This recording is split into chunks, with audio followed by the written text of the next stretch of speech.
Good afternoon and Happy New Year, everyone. During the declared emergency, Committee of Adjustment virtual public hearings are being conducted through WebEx, an online digital platform, and live streamed on the Toronto City Planning YouTube channel. These measures are necessary to comply with physical distancing requirements and in-person attendance limits. My name is Larry Clay. I'll be chairing today in place of Don Granitstein, who is a little under the weather today, but is with us today, along with fellow panel members Yim Chan, Carl Nipfel, and Peter Reed. This will be a virtual public hearing, and participants who have registered in advance will be able to make their presentations to the committee using WebEx, an online event that is being moderated by city staff. Participants who have registered in advance will be connected either by their computer, a phone, or tablet app. All participants will automatically be muted upon entry, and when your item is called, each participant will be unmuted by the moderator. Only the committee members will be participating by video. Any registered participants will be participating by audio only. We ask that you also mute your devices until you are called upon to speak.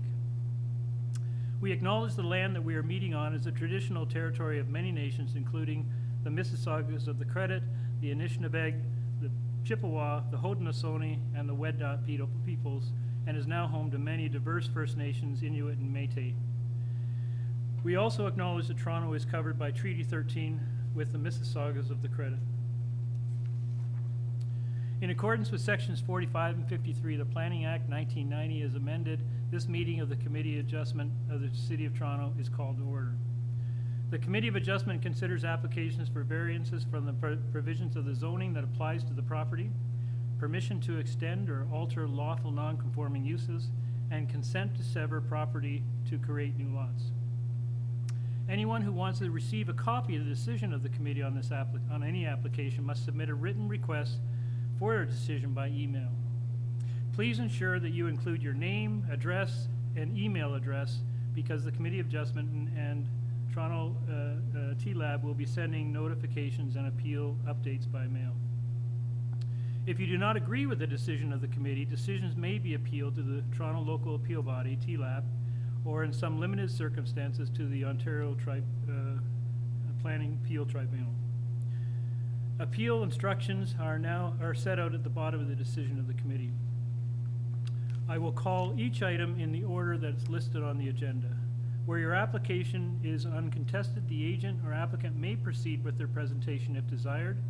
When the committee does not require a presentation, applicants are to advise the chair that they should wish to speak with the committee. The committee may ask questions or take the matter into the committee for decision. Each speaker, including the applicant or agent, will be given a maximum of 5 minutes to address the committee. I will comment on when you are reaching the 5 minutes. When addressing the committee, please clearly state your name and address. Please remember to confine your remarks to the matters outlined in the application. The applicant or agent will proceed first and make a presentation to the committee of the application. Please note that the committee may not entertain revisions to proposals at the hearing today. The committee may decide to defer the application if substantially revised to ensure that the revised application is accurate and that all those entitled to notice of the applicant are informed of the changes. Then individuals either in support or oppose the application will be invited to speak. Committee members may ask questions of the speaker after they have finished their presentation. When all speakers are finished, the applicant or agent has the opportunity to rebut only those issues that were raised by the speakers. This will mark the end of discussion, and the application will then be taken into committee for decision. There's no minutes to confirm, and any declarations of interest on the part of any panel member for the afternoon session? Seeing none. And are there any deferral requests that we need to deal with right off the bat? Not at this time slot. Thank you. Okay then, I think we're ready to proceed. We will proceed with application number 21, 511 Danforth Avenue. The committee has in front of it a copy of the plan and survey, site plan, floor plans, and elevations. There is planning rationale from the agent received in November of 2021, and photos and comparables from the agent as well, submitted in November. Okay. Is the agent online? Okay. Armando Barbini. Yes, Mr. Chairman, this is Armando Barbini. I'm here. Your address, Can you hear please? me? I have 30 Brixham Terrace. That's in Toronto, Ontario. Okay, thank you. There's no one registered other than yourself to speak today. I'm going to ask the committee if they need a presentation or would like a presentation. No, I don't think we need a presentation today, sir. Is there anything you'd like to add or emphasize before we take it into committee? No, I think my planning rationale and the photos speak for themselves, and I'm here if you have any questions. Great, thank you. Panel, do you have any questions of the agent? Okay, we're in committee. Anyone have a comment, observation, or a motion? Peter. Thanks, Chair.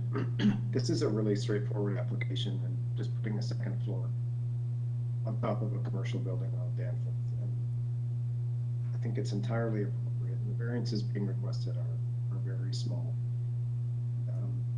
Given the fact that most, I think probably most of the clients of this new business would be coming either by foot or by transit.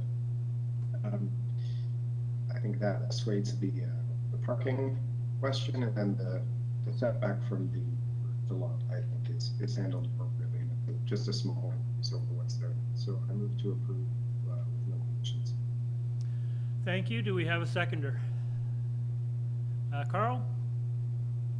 Yes, Mr. Chairman, I'd also like to add, seconding that I thought that the planning rationale was very well prepared and very helpful. Great. Thank you, Carl. Okay, motion's on the floor. All in favor? Your application is approved, sir. We move on to application number 22, 55 Fern Avenue. The committee has in front of it a copy of plan of survey, site plan, floor plans, and elevations, an arborist report dated September 7th, 2021, a list of comparables submitted January 11th, correspondence from the applicant dated January 10th, form letter of support from 53 Fern Avenue, and opposition from 45 Fern Avenue. Is the agent on the line? Yes, Mr. Chair. Linda Aquila, you've been unmuted. Ms. Aquila? I think you've muted yourself. Hello, sorry about that. That's okay. Hello, name and address, please? My name is Linda Aquila, and I'm from Flex Developments at 194 Garden Avenue in Toronto, Ontario. Great, thank you very much.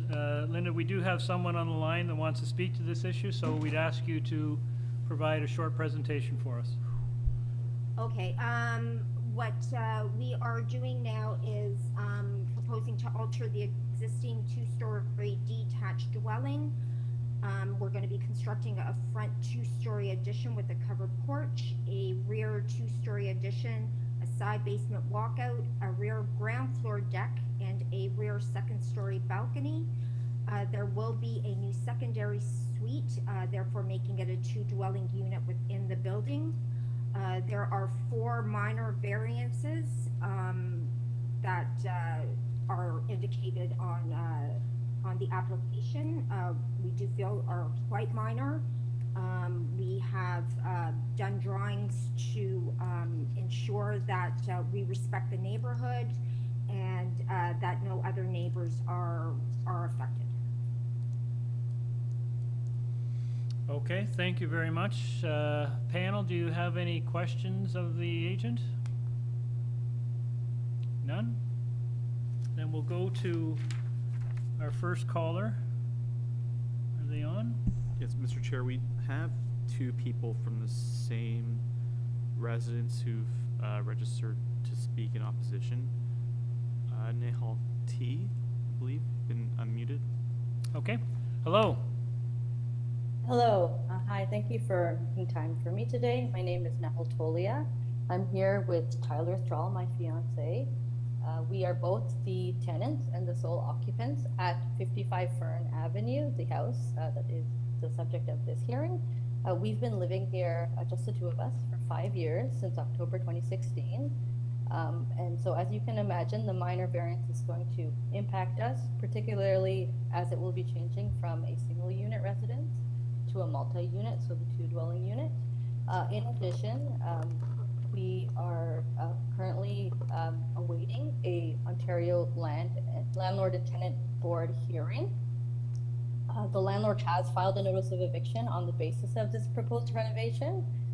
The hearing was originally scheduled in November, on November 9th, 2021, but it was postponed at the request of the landlord through their legal representative at the date, November 9th, 2021, and they requested it be rescheduled to no earlier than March 22nd, 2022. So this year, March, no earlier.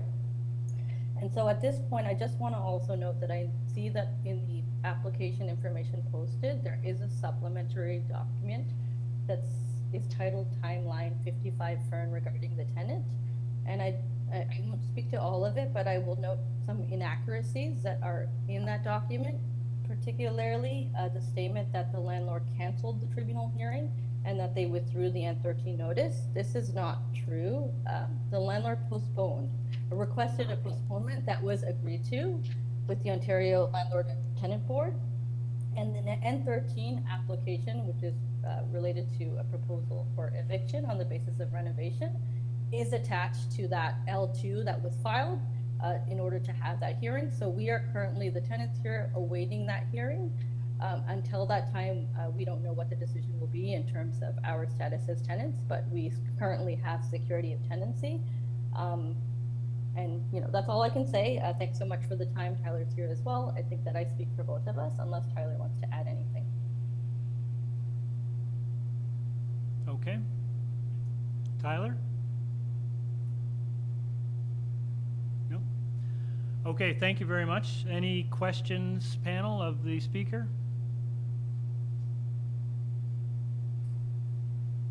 Seeing none, we'll go back to the agent then.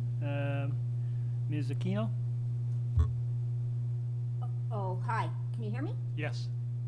Okay. I'm not really sure if the tenant's issues are a committee of adjustment decisions to make. However, the tenant was told in April 21 that the owners would be renovating. They want to live in their own house, and that at some point they are going to have to leave. So at this point now, why the Landlord and Tenant Board Tribunal has been delayed or is outstanding is because until permits are obtained, the owners can't go to the Landlord and Tenant Board Tribunal. So at this point, that is why it got delayed. However, the owners have been very straightforward with the tenants that they will have to leave so that the owners can move into their own home. They haven't been asked to come back. This renovation is not going to affect them at all because they will not be there. Okay, thank you very much. Panel, any questions? Carl, is your hand up? Yeah. Thank you. I have a question that's not related to that issue. Is it okay? Please, yes, go ahead. I noticed there's a balcony proposed on the second floor, and trying to place the plans one on top of each other, which is hard to do electronically, it appears to me that there's a potential privacy issue looking from that balcony to the property to the east. The property to the west, the building comes out beyond, as far as I can see, beyond the deck. But on the east, it's back, and it looks to me as though you need privacy screening on the east side of the balcony on the second floor. I'm wondering if you would have any difficulty with providing a 1.5 meter privacy screen along the east limit of the balcony. I don't think that will be an issue at all. Thank you. Okay, thank you. I'd just like to weigh in back onto the landlord-tenant issue for the individuals who called in. This committee, of course, as Committee of Adjustment, doesn't deal with landlord-tenant disputes. We understand and acknowledge that they happen, but the LTB is the appropriate path to pursue to try and resolve any of those outstanding considerations, and we can't do anything with that. We can only deal with the application as it is before us. Don? Yeah, I agree, Larry. The fact is that the tenants, as I say, they have security of tenancy, but they will be before the landlord and tenant board. In the meantime, we have this application and we should consider it on its merits. Right. Without any reference to the landlord and tenant board hearing, which has nothing to do with us. Agreed. So I think we're in committee, so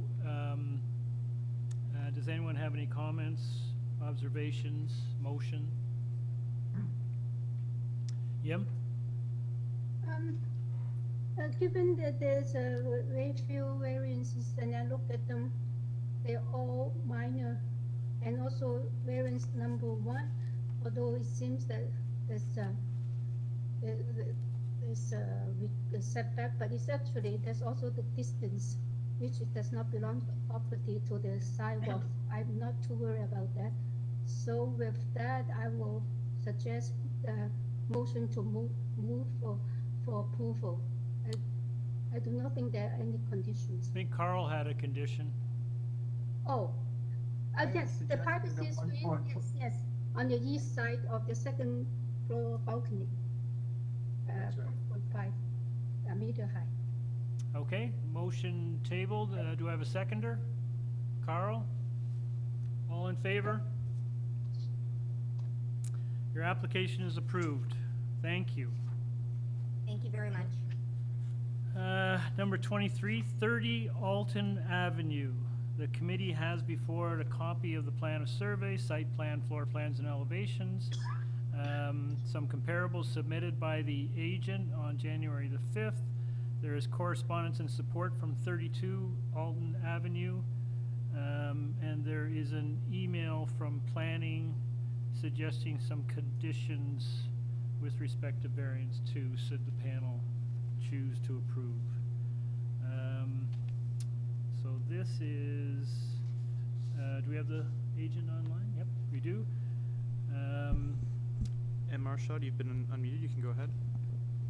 Yeah, good afternoon, committee members. Good This is Arshad from C Architecture, or representative for the owner at 30 Alton Avenue. We are located at 10368 Winston Churchill Boulevard, Halton Hills. Great, thanks you. Just hang on a sec. Panel, fairly straightforward. Do we think we need a presentation? Panel says no. Thank you. To the agent, would you like to emphasize anything, or is there anything you'd like to point out to the panel before we go into committee? Just the evidence is already provided. The precedence is there on the street, on the same avenue, and the letter of support from the adjacent neighbor. So that should support our application. Okay, thank you. All right, panel, we're in committee. Comments, observations, motion? Carl? Mr. Chairman, I'd like to move approval of the application subject to the planning department condition. But has the applicant seen the planning department condition? Because it's in our added material. Sure, applicant? Just unmute him here.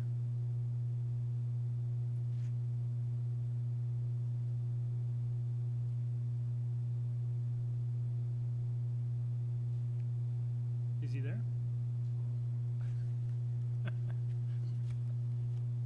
Sorry, I was not able to unmute myself. Okay. Did you hear the question? We were wondering whether you have seen the condition that was laid out in the email of January 7th from planning staff. Yes, sir. Yeah, that is acceptable. Okay. Great. All right. Do we have a motion? Second Don? motion. Oh, was Carl moved? that's Said- not Carl made a moved. motion. Thank you, Don. Yeah. And Don seconds. Okay, all in favor? Your application is approved, sir. Thank you so much. Have a nice day. The next up is 314 Westmoreland Avenue. We have in front of us copy of plan of survey, site plan, floor plans and elevations. There's correspondence and support from 307 Westmoreland and correspondence in opposition from 306 Westmoreland and 318 Westmoreland. There's also a 7-signature petition in support from adjacent neighbors. Do we have the agent online? Yes, Mr. Chair, Bruno, you have been unmuted. You can go ahead. Mr. Lopes, hello? Hi, Mr. Chair. My name is Bruno Lopes, and I'm representing the owner. And your address, sir? It's 1649 St. Clair Avenue West. Thank you. We do have some folks, I think, lined up to speak, so we'll need a short presentation. Yes, absolutely. So, Mr. Chair and committee members, this is a very straightforward application. We were flagged for 3 variances. Variance number 1 is in regards 1 unit versus the other, being 45%. I did a lot of architectural gymnastics, and I couldn't reach that last 1.6% to avoid this first variance. So, the second one, it's regarding the space index for FSI. I had actually a couple discussions with the examiner, and we both agree that the 0.6 actually is slightly outdated for this neighborhood. Most of the houses, even as the as-built, they are usually at 0.8 and past. The third one is the secondary suite being permitted if we don't do any alteration to the front. Actually, the intent that we had to do the alteration to the front was to actually provide a better look, and in fact to even reduce the roof height. So something that I would like to bring up to the committee and to the other folks that will speak after me, is that the Toronto Planning, Forestry and Transportation, they haven't issued any report because they were in full agreement with the application. So I truly believe that these 3 minor variances are truly minor. If you see from the site plan that is now on the screen, you can see the house to the south side. It's actually even bigger than this one, and the house to the north side, the walls are pretty much aligned in terms of length. So in terms of mass, it's this house, the smaller ones in terms of footprint. We're just trying to maximize it within the legality without harming the length and the height. And basically that's it. So I know there are some letters of opposition. I understand that some neighbors are concerned with parking. However, it's nothing that has been flagged by transportation, so it's perfectly legal. And we have a series of numbers of other neighbors in support of the application, which means that they don't see anything out of the norm. Okay, great. Thank you very much. Panel, do you have any questions of the agent? Don? Yes. Don, go ahead. I'd like to know what the existing floor space index is. That is a good question that I wish I would be able to answer, but I don't know. I don't have it top of my hand. I can assure that we actually have increased the area on about maybe 30%. So I would say that the FSI, it's slightly less, or actually not slightly, but considerably less. There you go. It's now on the screen. There you go. It's on the right. So we are at already 71. So again, houses on the neighborhood, and this one, if you look at from Google, is one of the smallest ones. They tend to be already on the 0.8 plus. And the new homes and the one just adjacent to it, it's actually 1.4 plus.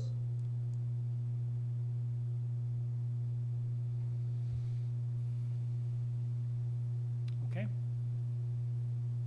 Thank you. Do we have anyone online?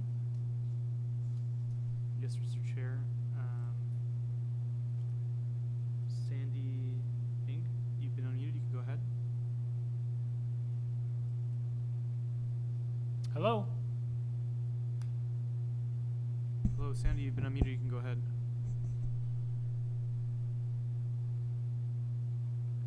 Mr. Chair, I emailed this person. They said that I could call them at this number.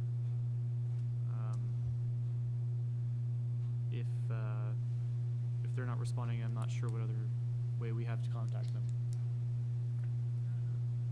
So the line's open, or They're unmuted. Yeah, I'm not sure. We have no other way of contacting this person because I just called them, so I don't think. Sandy, can you hear us?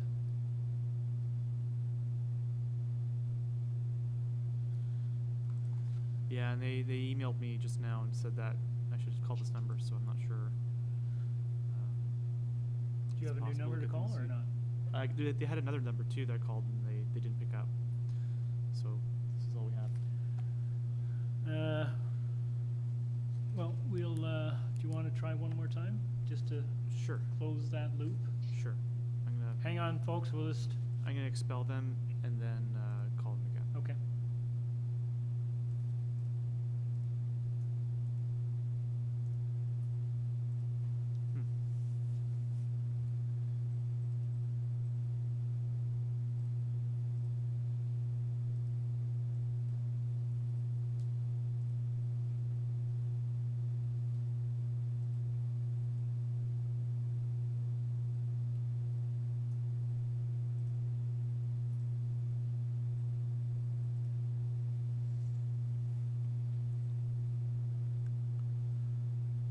It might have been that their answering machine picked up. Okay. No luck then? It's just dialing right now again.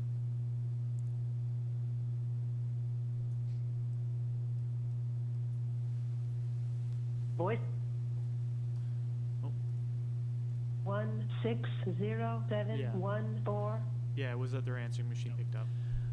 All right, folks, we will proceed. Unfortunately, we've been unable to contact one of the speakers, so we'll just have to proceed.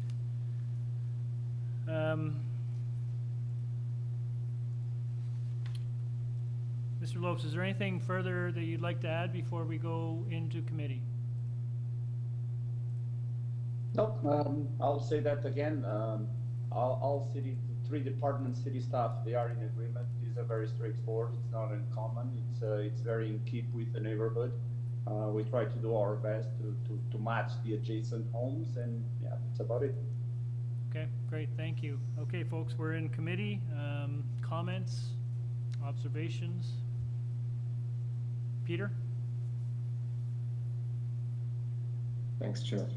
I think that it's clear that the applicant has made efforts to design this with few variances and small variances at that. And looking at this originally, I thought that I was impressed that it's a very large house, but there's no depth or length or side yard variances being requested, and that goes a long way. And then what's left is really quite small, apart from the FSI. But I do think that this is similar in bulk to new builds in the area, and I think it fits in.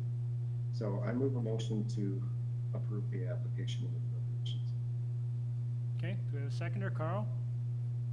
Or did you want to speak, Carl? Mr. Chairman, yeah, no, both. I'm happy to second it, but I'd just like to note that following up on Peter's point about being concerned with the immediate neighborhood, the solution to the back balconies is good. They're not normal. He's taken the care to take a brick wall and wrap it around the end of each balcony that therefore provides integral privacy protection for the properties on either side, which I think is a really good solution. Okay, thank you. The motion is seconded. All in favor? Your application is approved, sir. Okay, we move now to 12 Wembley Drive. The committee has in front of it a copy of plan of survey, site plan, floor plans, and elevations. There is a previous decision affecting the subject property, and there is an email from planning dated January 7th with a condition with respect to variance number 1. So, is the agent on the line? Andrea Neveroff, you've been unmuted. You can go ahead. Yes. Can you hear me? Yes, you're. Yes, hi, I'm here. Hello. Your name and address, please. I'm Andrea Neveroff, 12 Wembley Drive, Toronto, Ontario. Okay, thank you. Panel, do we need a presentation on this one? We're okay just to go ahead? Okay. Ms. Neveroff, we don't need a presentation. We've read all the material. Is there anything you'd like to share or emphasize with the panel before we go into committee? No, but I'm happy to answer any questions. Okay. Any questions? No questions for the panelists, for the agent? Oh, sorry, Carl? Carl has a question? Could I just clarify, has the applicant seen the planning department condition that was in the added material? No. You want me to read it to you? Sure. Okay, the recommendation is variance number 1 related to the floor space index be permitted provided the development proceeds substantially in accordance with the dimensions shown on the plans prepared by, it says by T, and received by the Committee of Adjustment September the 10th, 2021. So I'm not, I'm the owner. I'm not familiar with this, so I don't know exactly what this means. It means that she's placing a limit, she's recommending placing a limitation on the floor space index, basically to make sure that it's just as you've proposed on your drawings, and to guarantee that she wants the approval tied to the drawings. Okay. Okay? Yeah. Sounds Okay. good to me. Okay, thanks, thanks, Carl. We'll go into committee now. Anyone have comments or a motion?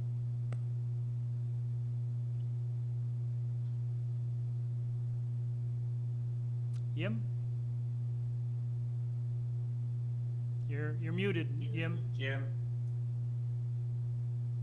Okay, so I just say that I think it's reasonable to ask for 0.9 4 times now for the index floor space index, and I think it's a straightforward application with the planning condition tied to the drawings. I'm proposed to move for approval. Okay, thank you. Second, Peter? All in favor? Your application is approved, ma'am. Okay, item 26, 3 Channel Avenue. The committee has before it the following information: the copy to plan of survey, site plan, floor plans, and elevations, cover letter by the Architect Builders Collaborative, a rendering of the building received in December.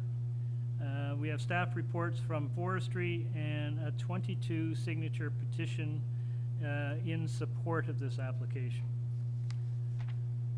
We do have some speakers registered in interest, so is the agent on the line? Yes, Mr. Chair. Yes, I am, Mr. Chair. Mr. Hall, could you give us your name and address, please? Yes, my name is Daniel Hall. I am the principal architect at the Architect Builders Collaborative Inc., 943 Queen Street East, Suite 200 in Toronto, and I'm here on behalf of the owners. We do have some folks want to chat about this, so if you could give us a short presentation, that would be great. Absolutely, be my pleasure. I wanted to, I guess before we dive in deep into the presentation, speak to Urban Forestry's letter requesting a condition.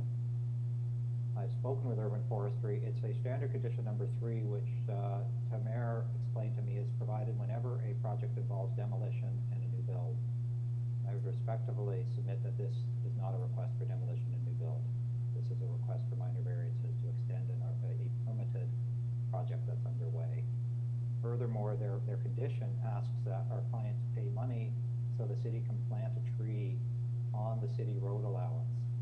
If you refer to the survey, there is no city road allowance on Ward's Island. The street is 12 feet wide. That is the width of the paving. In other words, the city would have to dig up the paved street to plant the tree. I did point this out, and she acknowledged that it is rather ridiculous, but it is a standard condition the boss asked her to impose.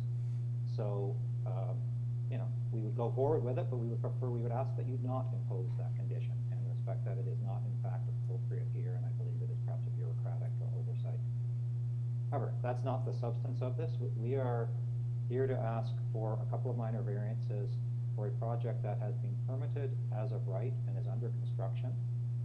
So we are currently in the process, foundations are being built for a house that is completely bylaw compliant. However, the owners would like to have a little more space on the second floor, which is why we provided the rendering showing you what has been permitted as of right compared to which is the one on the right, and the version on the left is what we're asking for. You'll see there are 2 new rooms on the second floor. One at the back is another bedroom. They've got a second child on the way right now. And the one on the left, the owner refers to as the chill room, essentially a family room, a recreational space on the second floor. So adding those 2 rooms, we are still fully compliant with the fairly complicated angular plane provisions for those of you who've taken a look at the Toronto Island zoning bylaws. We are fully compliant with the height. We do not comply with the overall density, which is limited at 0.6 times lot area. We are at about 0.65 or 0.66, which is quite consistent with numerous other projects that have been permitted by this committee in the past 10 years on the island. So there's also a provision in the zoning bylaw that the second floor area not exceed 75% of the first floor area. Our design proposes a second story that's about 82%. However, I submit that it is very much within the character of the island houses. The intent, as I understand, having built about 24 projects on the island and lived there myself for 16 years, is that this provision is to avoid 2-story box houses, sort of your typical suburban 2-story straight up. And it was not, I believe, intended to enforce a cottage aesthetic on the island. It is not a design guideline. It is a zoning guideline around massing. And I realize some people view this building as rather modern and contemporary. However, as you can see from, as you pointed out, I think over 20 signatures of support representing something like 16 of the neighboring properties. The owners have spoken to all of their neighbors. In fact, one of the owners is born and raised on the island. He's moving back on the island with his young family. Has an incredible amount of support in the area there. I've had various islanders come up and speak to me about the project. Some with a few concerns as well. The principal concern was raised was about variance number 3, the platform, which is aligned with the height of the floor inside. If you look on the drawings, I believe on page 12, I believe it is, where you will find the section drawing, probably best explains it, that we cannot dig a basement on the island. It's not permitted to go more than 0.9 below grade, but it's also not practical in areas that's prone to flooding. So there is a partial wall space storage, and to allow room in there, we've elevated and created basically a split level house. As you can see, each story is split in 2. So as a result, the main dining living space facing Channel Avenue is about 1.43 meters above existing grade. It will be less than that above the finished grade. We are regrading to accommodate some of the flooding. but from a bylaw perspective, it is more than 1 meter above grade. Were it only 1 meter above grade, this would not be a variance. If it were 1 meter above grade, we'd have to have steps in between, and you would not get the smooth flow in and out of the dining room onto what is a fairly modest deck with enough room for a table and chairs, as you can see from the floor plan, but not really room to accommodate steps, and then still leave any room for people to sit there other than to now just use it as a stair and landing. So for it to function as a deck, we do need that it being level with the floor inside, hence the ask for the 1.43 meters. We are aware that it creates a bit of a situation where the owners are a little bit on display, but they are through the windows as well, and we will be accommodating that through window treatments. Those are really the gist of the minor variances and the issues. I'd be glad to respond to any questions. Great, thank you. Panel, any questions of the agent? See none. Do we have anyone online? Yes, Mr. Chair. Jamie Smith has registered to speak. Jamie, you've been unmuted. You can go ahead. Hello. Yep. Hello. I'm Jamie Smith. My address is 15 3rd Street, Wards Island. Okay. You have 5 minutes if you need it. Okay. I'm speaking for a couple of neighbors when I object to the deck platform that Daniel was most recently referring to. It is not only quite a bit higher than is allowed, than 1 meter, which is allowed, but it's also very close to the sidewalk. You can reach over and touch the thing from the sidewalk. It's more, he's talking about the privacy for the occupants. The people I've been talking to are concerned about the people on the sidewalk being overlooked by a balcony, essentially, that's very close to them. A solution that next door neighbor Pat Coyle has suggested is to put lower the balcony, as Daniel was mentioning, and put a couple of steps in so that the balcony is below the level of the main floor. Agree that it's making the balcony more narrow would make it essentially unusable. It's still very close to the sidewalk, but that's our recommendation. Another aspect is it looks to us like the roof, the lower roof at the rear of the house violates the complicated angular plane provision that was mentioned by Mr. Hall. The roofs, walls that are less than 5.6 meters from grade are allowed underneath the angular plane, and but in this case the roof is above 5.6 meters. He's said that the eave is exempt under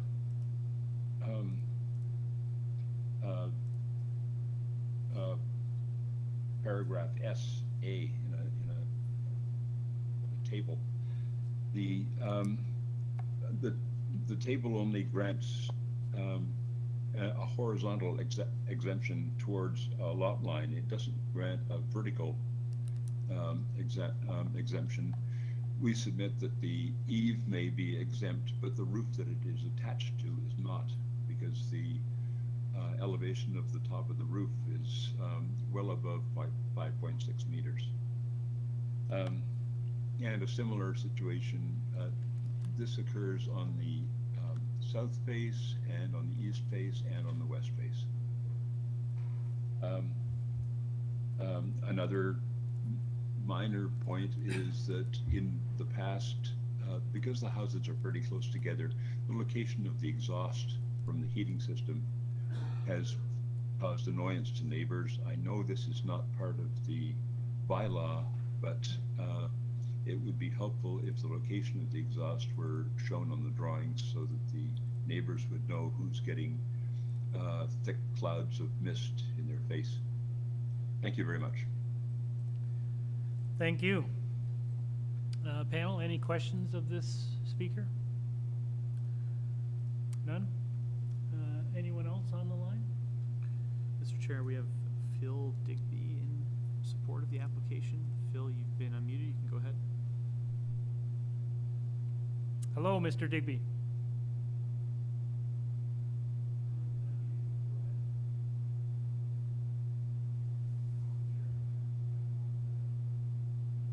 Okay, hang on a sec.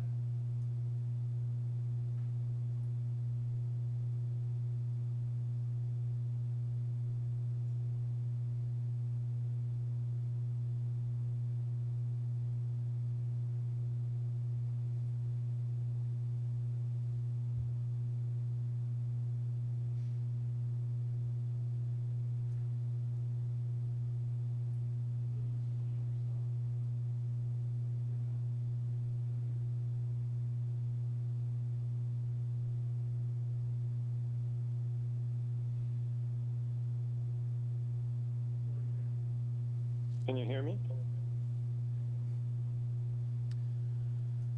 Mr. Digby. Yeah, sorry, I'm having trouble unmuting for some reason, but you can hear me now. So I'm at 4 Channel, which is across the street, and I hear the concerns that Jamie has raised about the deck, which faces, right onto the street.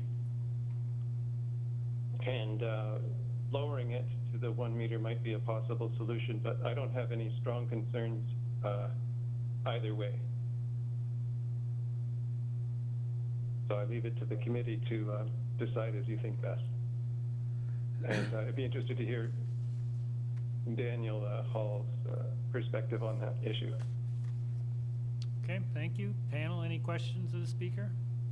None? That's the last? Mr. Chair, we just have one more. That's Cheryl DeGrasse. Just find Cheryl. We lost Cheryl. I'm just going to give her a call on the number that she provided with us. Okay, folks, hang on a sec.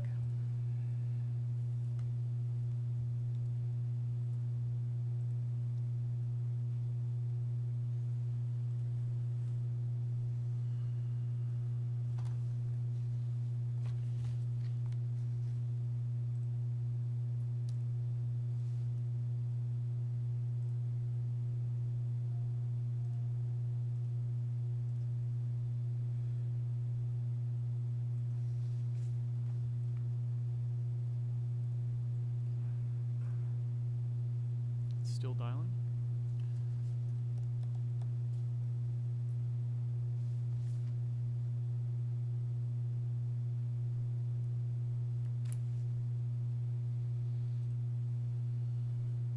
Back as soon as I can. Thanks. Bye. Nope, we got our voicemail. So. Okay, I think we'll have to just move on. Mr. Hall. Oh, sorry, Carl. I was going to ask a question of the applicant. Could I do that now? Yeah, I was just going back to him, yes. I appreciate that the regulation is extremely complicated, so if answering this question is a long answer, then don't bother. But I don't understand the drawing C of A .08. The lines, the angular plane lines that are included on that drawing tend to suggest that large portions of the building in fact don't comply, but you indicated they do comply. I'm not at all clear what the angular plane lines are intended to mean on the drawing. I think it is complicated, but you might find a better answer on C of A number 2, the 2 3D drawings. But I think the more direct answer to speak to Jamie's comment is that Ray Tomandon, one of the most experienced plan reviewers in the city, been on the island files for about 14 years, and we worked on numerous occasions.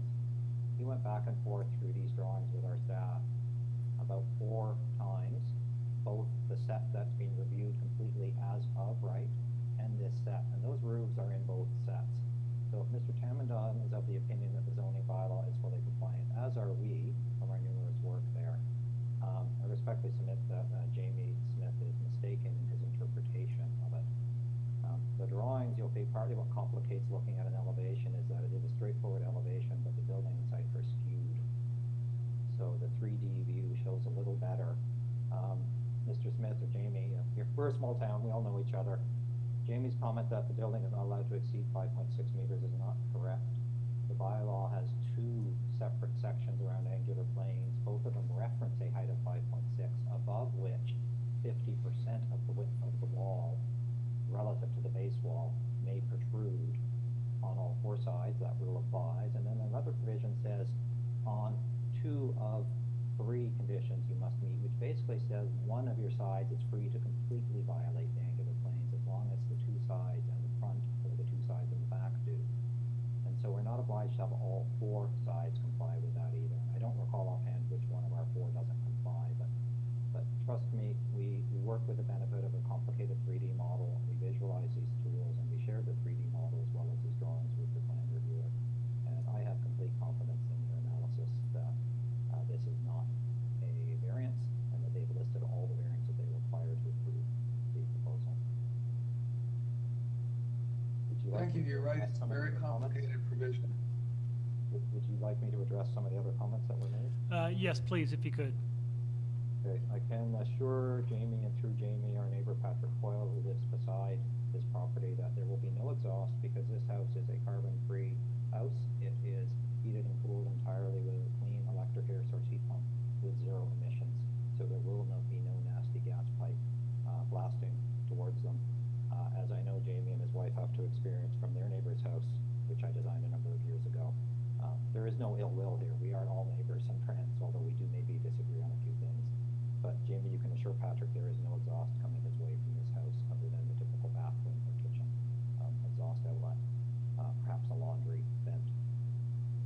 The main question was raised about the balcony height. Phil Digby, who lives across the road, is the one most directly affected, indicated he seems so nonplussed by it. I guess what I can say is I know my clients would prefer to have the balcony at the height that it is at so that they can use it and enjoy it more. There is a higher balcony on the 2nd floor, completely permitted as of right, not subject to this discussion, and it has even more overlook on the street.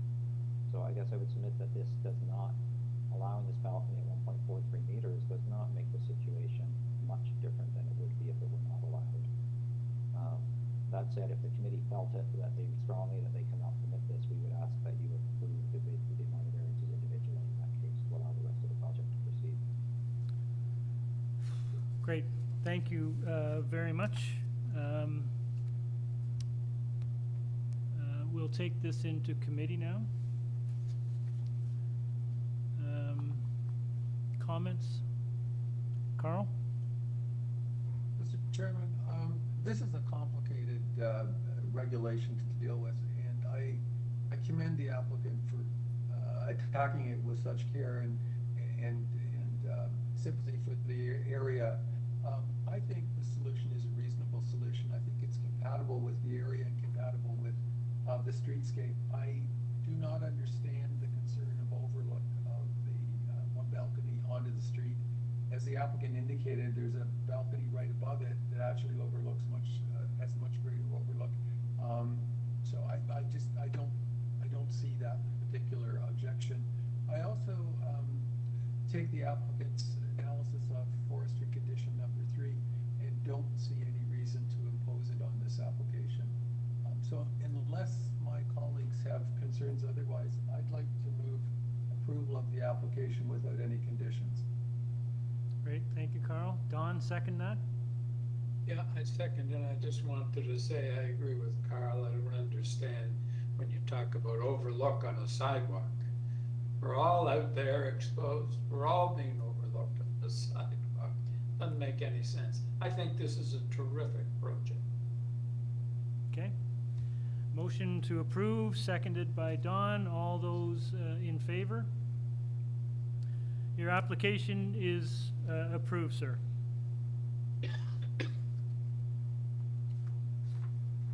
Okay, we move on to 696 Willard Avenue. The committee has in front of it a copy of plan of survey, site plan, floor plans and elevations, and a staff, a report from urban forestry condition. Is the agent online? Yes, Mr. Chair. Just 1 minute. Chris Ray, you've been unmuted. You can go ahead. I'm here. Mr. Ray, can you introduce yourself and give us your address, please? Yeah, Chris Ray at 696 Willard Avenue. Great, thank you. Just hang tight. Panel, do we need a presentation on this one? Seems fairly straightforward. I think, Mr. Ray, we don't need a presentation. We've read all the material. Is there anything you'd like to add or emphasize before the committee takes this under consideration? Just if there are questions. Excuse me? Only if there are questions. I'm good to go. Oh, okay. You guys are. Any questions of the applicant? Okay. Then we're in committee. Anyone have comments or maybe a motion? Peter? I'm happy to bring a motion. It's very rare that we see a full second floor being put on and only having such a small variance being requested. So this has been sensitively designed to fit in with the neighborhoods, and we're just talking about setbacks, so I can see no negative impact from that. I move to approve the application subject to urban forestry 1. Okay, motion to approve, subject to condition. Seconder? Yim? Okay, all in favor? Your application is approved, sir. We now move to number 28, 17 Leader Lane. Committee has in front of it a copy of plan of survey, site plan, floor plans, and elevations. There is a staff report from Heritage. Is the agent on the line? I am. Hello. Hi, can you introduce yourself and give us your address for the record, please?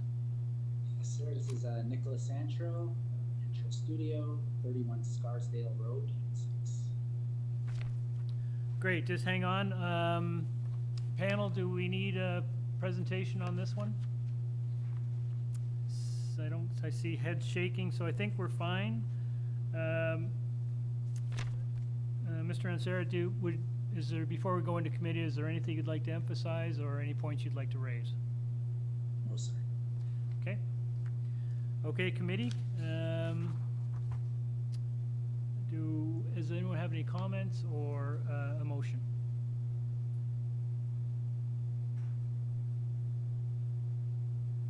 Yim? Yeah, I think it's a straightforward application, and I do not see any major problem with the 2 variances. I will suggest for approval with no conditions. There is Heritage. Yeah? Yeah. Yeah. Okay. Because I could download, is it in the supplemental? So there's a Heritage staff report dated January 12th requiring that the applicant seek Heritage approval. Oh, we have to impose a condition for that, or are they required to do that anyway? Not necessarily. It depends on what the status of the building is. So yes, in this case, we should make it a condition. Okay, so it's a heritage condition. Yeah. Okay, thank you. Seconder, Don? Yeah, I just want to say, ate a lot of good steaks in that house.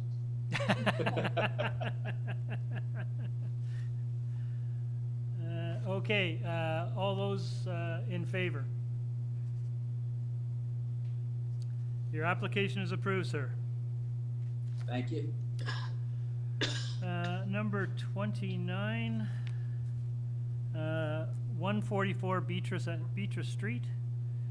The committee has a copy of plan of survey, site plan, floor plans, and elevations, and some supplementary presentation materials that were submitted on January the 7th.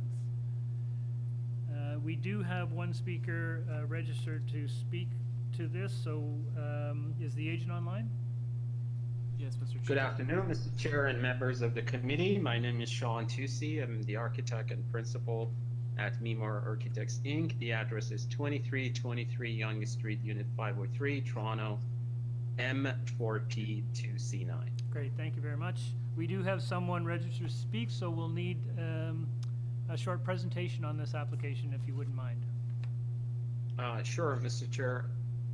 If we have submitted a presentation, I don't know if the staff have it, and they would be kind enough to bring it up, and we could start with the site plan. It was in the subs, yeah. If the presentation, there you go. Or maybe we can start with the floor plan, and then I can come back to presentation after the opposition, just for the sake of saving time. If we don't have to, I won't go through it. Yeah, okay.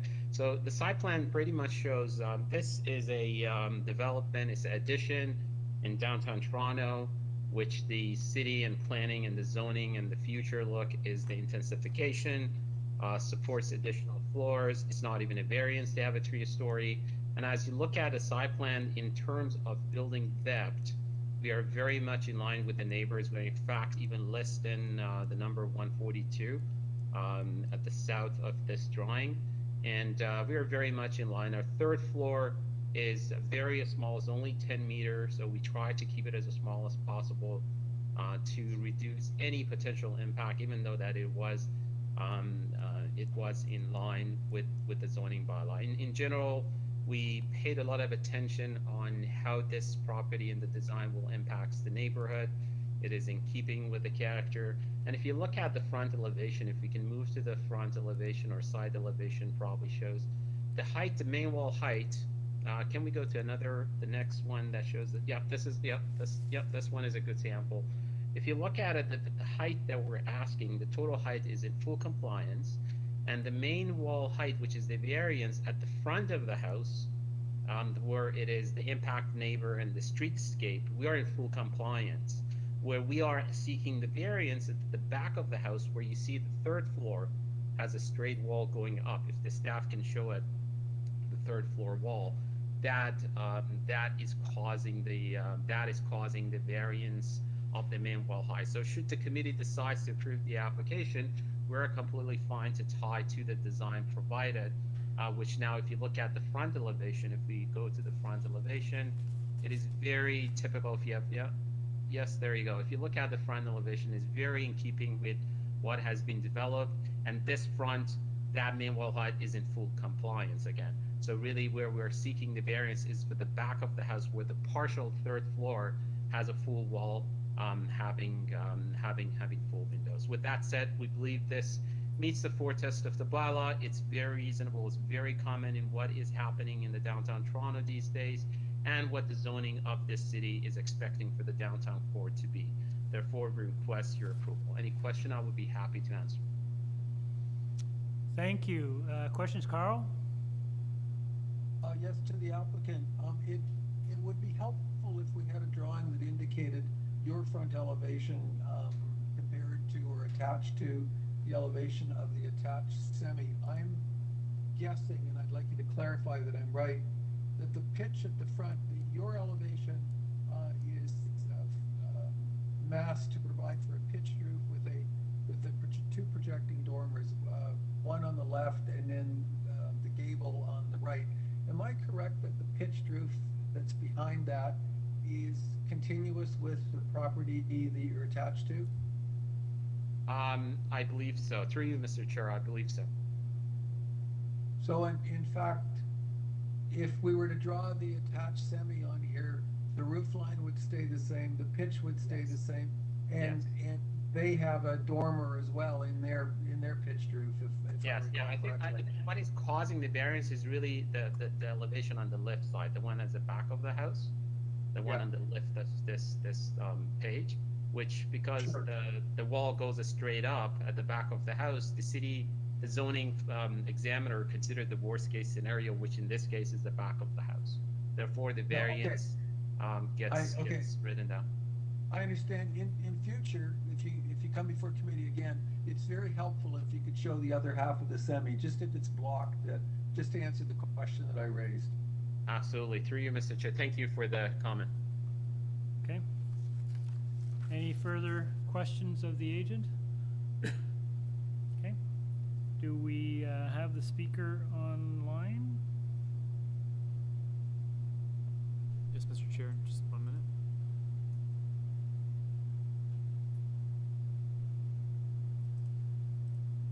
Daniela Lucetta, you've been unmuted. You can go ahead. Oh, hi everyone. Good afternoon. I'm just the neighbor directly behind. Oh, can I just ask you, sorry, I hate to interrupt, but could you just give us your name and your actual address, please? Oh, certainly. My name is Daniela Lucetta, and I'm at 165 Montrose Avenue. Great, thank you. Yeah. So I'm just directly across the laneway from this address, and I don't really have any issue at all with anything other than just the impact during construction. It's just been a lot of development on Montrose, on Beatrice, all in the immediate area, and I've noticed a lot of the construction teams have been blocking laneways and access for my own personal garage and things like that. So that's really the main concern that I have, just to raise it as a point, just in terms of how long the construction is going to go on for and the impediment to me accessing my garage and the laneway. Thanks very much for those. I just have to tell you that this committee doesn't really deal with those sorts of matters. Many of them are dealt with through the either building permit process or the building process itself, but we will pass those on to the agent. We'll ask him to comment on those as well. If we can have the agent. Thank you very much. Can we have the agent back? Yes, Mr. Chair. Yes, if you could just, she was raising some concerns about the construction process. Yeah, I mean, if I may address to you, Mr. Chair, if you can look at the site plan, for that specific reason, we designed a one-car garage, which is providing some sort of a parking pad for the construction crew, that they won't have to park in the street, so they will be able to park on the other half during the construction and not block the neighbor's property, and hopefully that mitigates some of the unease. And I totally understand the neighbor's comments. I have additions right in front of my house, and I can imagine it's hard, but we all going, especially in downtown Toronto, we're going through the big change, so it becomes part of that. But at least if it helps, we do have parking pad that hopefully the construction staff will be parking there. Okay, thank you. Any comments from the committee? No? Then we will go into committee. Anyone have any comments or a motion on this application? Peter? Thanks. I'm happy to bring a motion. I think this house has been sensitively designed, and it fits in really well with the neighborhood, I find. I think care is being made to limit any negative impacts on the neighbors. And in terms of, I think it's just reasonable in terms of the footprint it's proposed, and the setbacks. So I move to approve the application with full conditions. Thank you. Do we have a seconder? Don? Don seconded. All those in favor? Your application is approved. Thank you very much. Thank you, Mr. Chair and members. Have a good day. Yim, you voted in favor of that, right? Yes. All right. The next application is 799 College Street, Suite 602. The committee has a copy of plan of survey, site plans, floor plans, and elevations. There is a previous decision on this application and a cover letter from the homeowner. I don't believe we have anyone speaking on this one other than the agent, so is the agent on the line? Yes. My name is Josip Krsnik. I'm the owner's agent for 799 College Street, unit number 602. And your address, sir?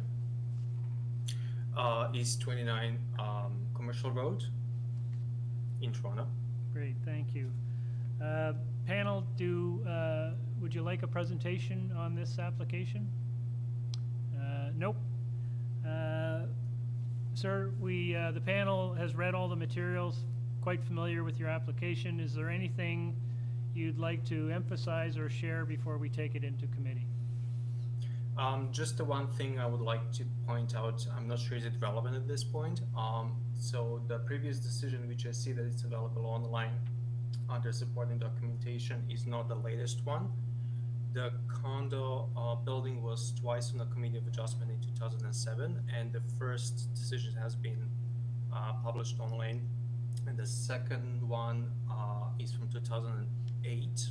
The difference between those two is the building height. So on the first Committee of Adjustment, the building height has been approved to be a maximum height of 19.95 meters.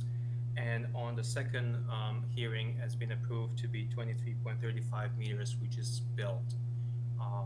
That's what I would like just to point, because our pergola height is lower than the existing building. Okay, thank you very much. Panel, we'll go into committee.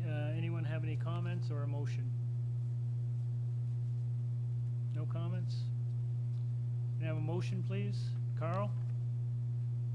Mr. Chairman, I think this is a very straightforward application which has virtually no impact on any adjacent properties. I doubt that you'd even be aware that the work's been undertaken. I don't see a downside to it. I think it's definitely an asset to the dwelling unit that's attached, and I'd like to move approval without any conditions. Thank you. Do we have a seconder? Peter? All those in favor? Your application is approved, sir. We move to number 31, 171 GLEBEMOUNT Avenue. The committee has a copy of the plan of survey, site plan, floor plans, and elevations. We have a letter of support from 173 GLEBEMOUNT. We have a staff report from transportation. We have a cover letter from the agent submitted January the 10th, and we have opposition letter from 169 GLEBEMOUNT. Is the agent on the line?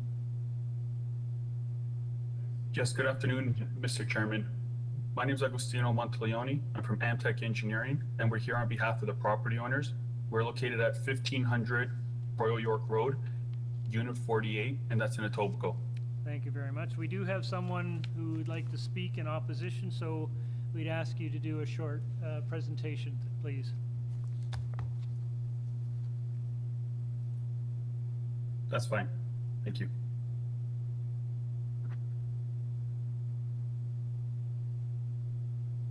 Okay. Yeah, sorry, short presentation? Yep. The proposal at 171 GLEBEMOUNT Avenue is intended to expand on the current active City of Toronto building permit to accommodate the property owner's growing family needs. The variances requested today, in our opinion, are minor in nature. They include utilizing a small area of a flat roof to be used as a platform from the master bedroom, the reconstruction of an existing deteriorated concrete steps, and the reconstruction of a driveway in such a way which maintains the structural integrity of the building and removes potential safety hazards to both pedestrians and motorists on GLEBEMOUNT Avenue. 2 letters of support have been submitted for this application. One is from the neighbor directly to the north, and the other is the neighbor across the street. Variance item number 1 includes converting an existing flat roof into a platform with an approximate surface area of 3.5 square meters. The proposed platform faces the north side of the property only. A 6-foot high privacy fence has been proposed along the north side of the platform as well. The property owners have discussed this proposal with the owners to the north at 173 GLEBEMOUNT Avenue. It is our understanding that the owners of 173 GLEBEMOUNT Avenue have no concerns with this proposal and have furthermore submitted a letter of support to the city on January 4th. This is the only neighbor which is directly impacted by this. Variance item number 2 proposes to reconstruct the front concrete steps slightly beyond the minimum 0.6 meter setback with a proposed setback of 0.59 meters. In our opinion, this represents a very small difference of 1.7%. Variance item number 3 proposes to reconstruct the driveway in such a way which maintains the structural integrity of the building and also removes any potential safety hazards for both pedestrians and motorists on GLEBEMOUNT Avenue. Currently, there is a pre-existing driveway which slopes from the sidewalk towards the house, and it leads into a basement garage.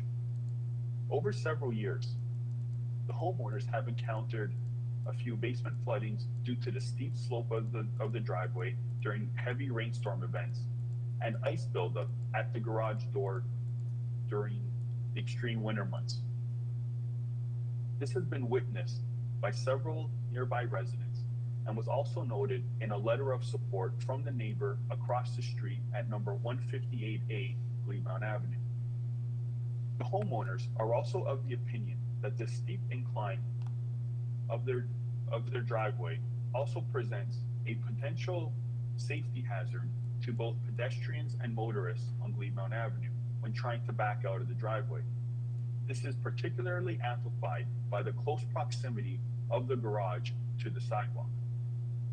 The intention of the property owners is to reconstruct the driveway using a permeable surface such as pavers founded on a granular base. Prior to infilling and the reconstruction of the driveway, the existing asphalt driveway will be removed. This proposed driveway construction will enhance drainage along the front of the property as well. In November of 2021, a parking on residential front yards and boulevard application was submitted by the property owners to the city, and it is currently under city review. The property owner's intention is to park on their new driveway, which will not encroach onto the sidewalk. Furthermore, we have been able to identify 3 nearby homes where the same variance has been approved. The properties are 16 Southbridge Avenue, 154 Woodington Avenue, and 173 GLEBEMOUNT Avenue, which is the neighbor directly to the north of the subject property and has previously submitted a letter of support to the city. In our opinion, these requested variances are minor in nature. We thank you for your consideration, and I'm happy to answer any questions.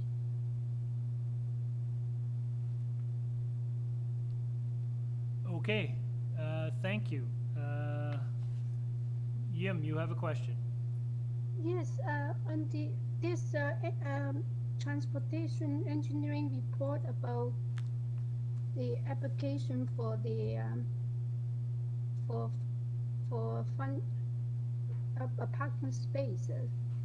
Is that is there additional parking space on the driveway, or is it part of? I'm sort of confused because they actually also recommend to if they do not get the permit, they will be restore the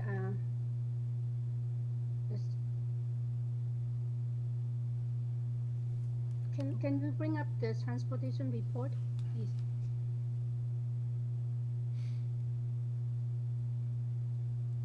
Mr.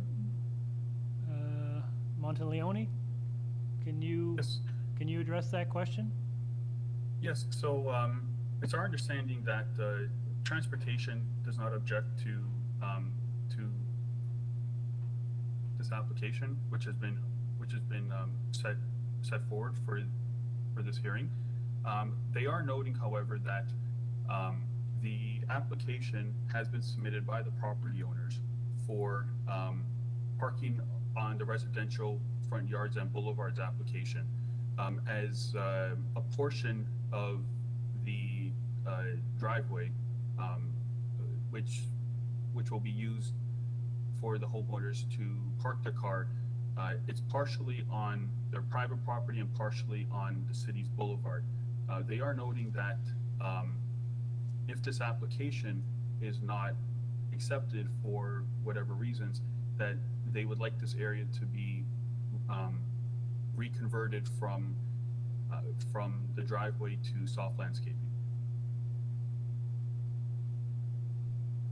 Carl? Can I clarify, did we go to the site plan?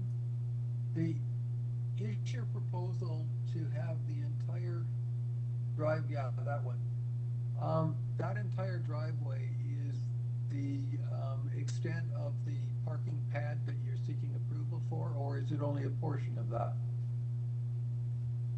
Because that actually holds more than one car.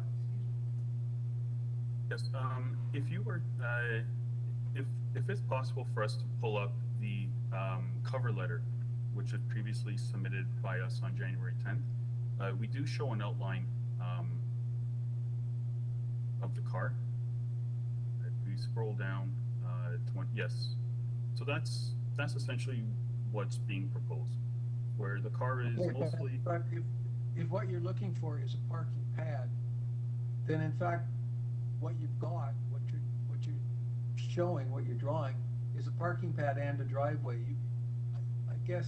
I'm guessing that Jim was concerned with how much of the existing driveway would remain paved, and my understanding is, because your drawing isn't clear, that the site plan that you've shown is what you would ideally like to see happen, and you call it a concrete driveway.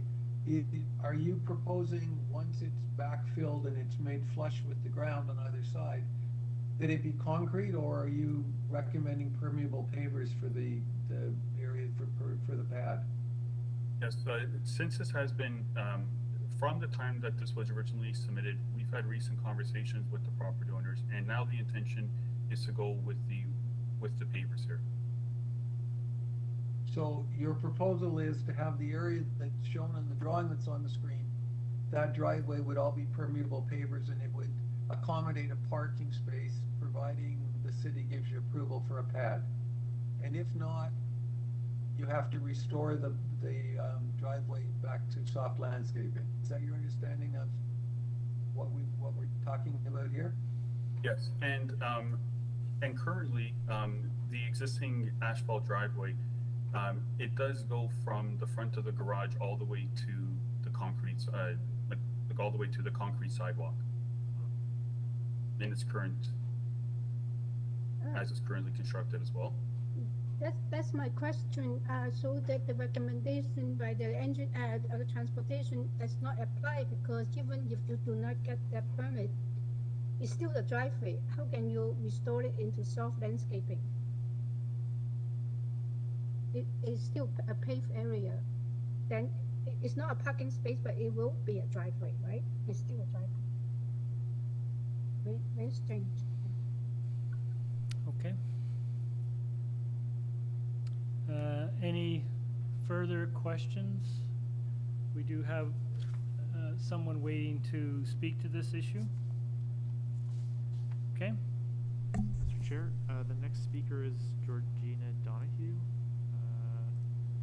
Georgina, you've been unmuted. You can go ahead.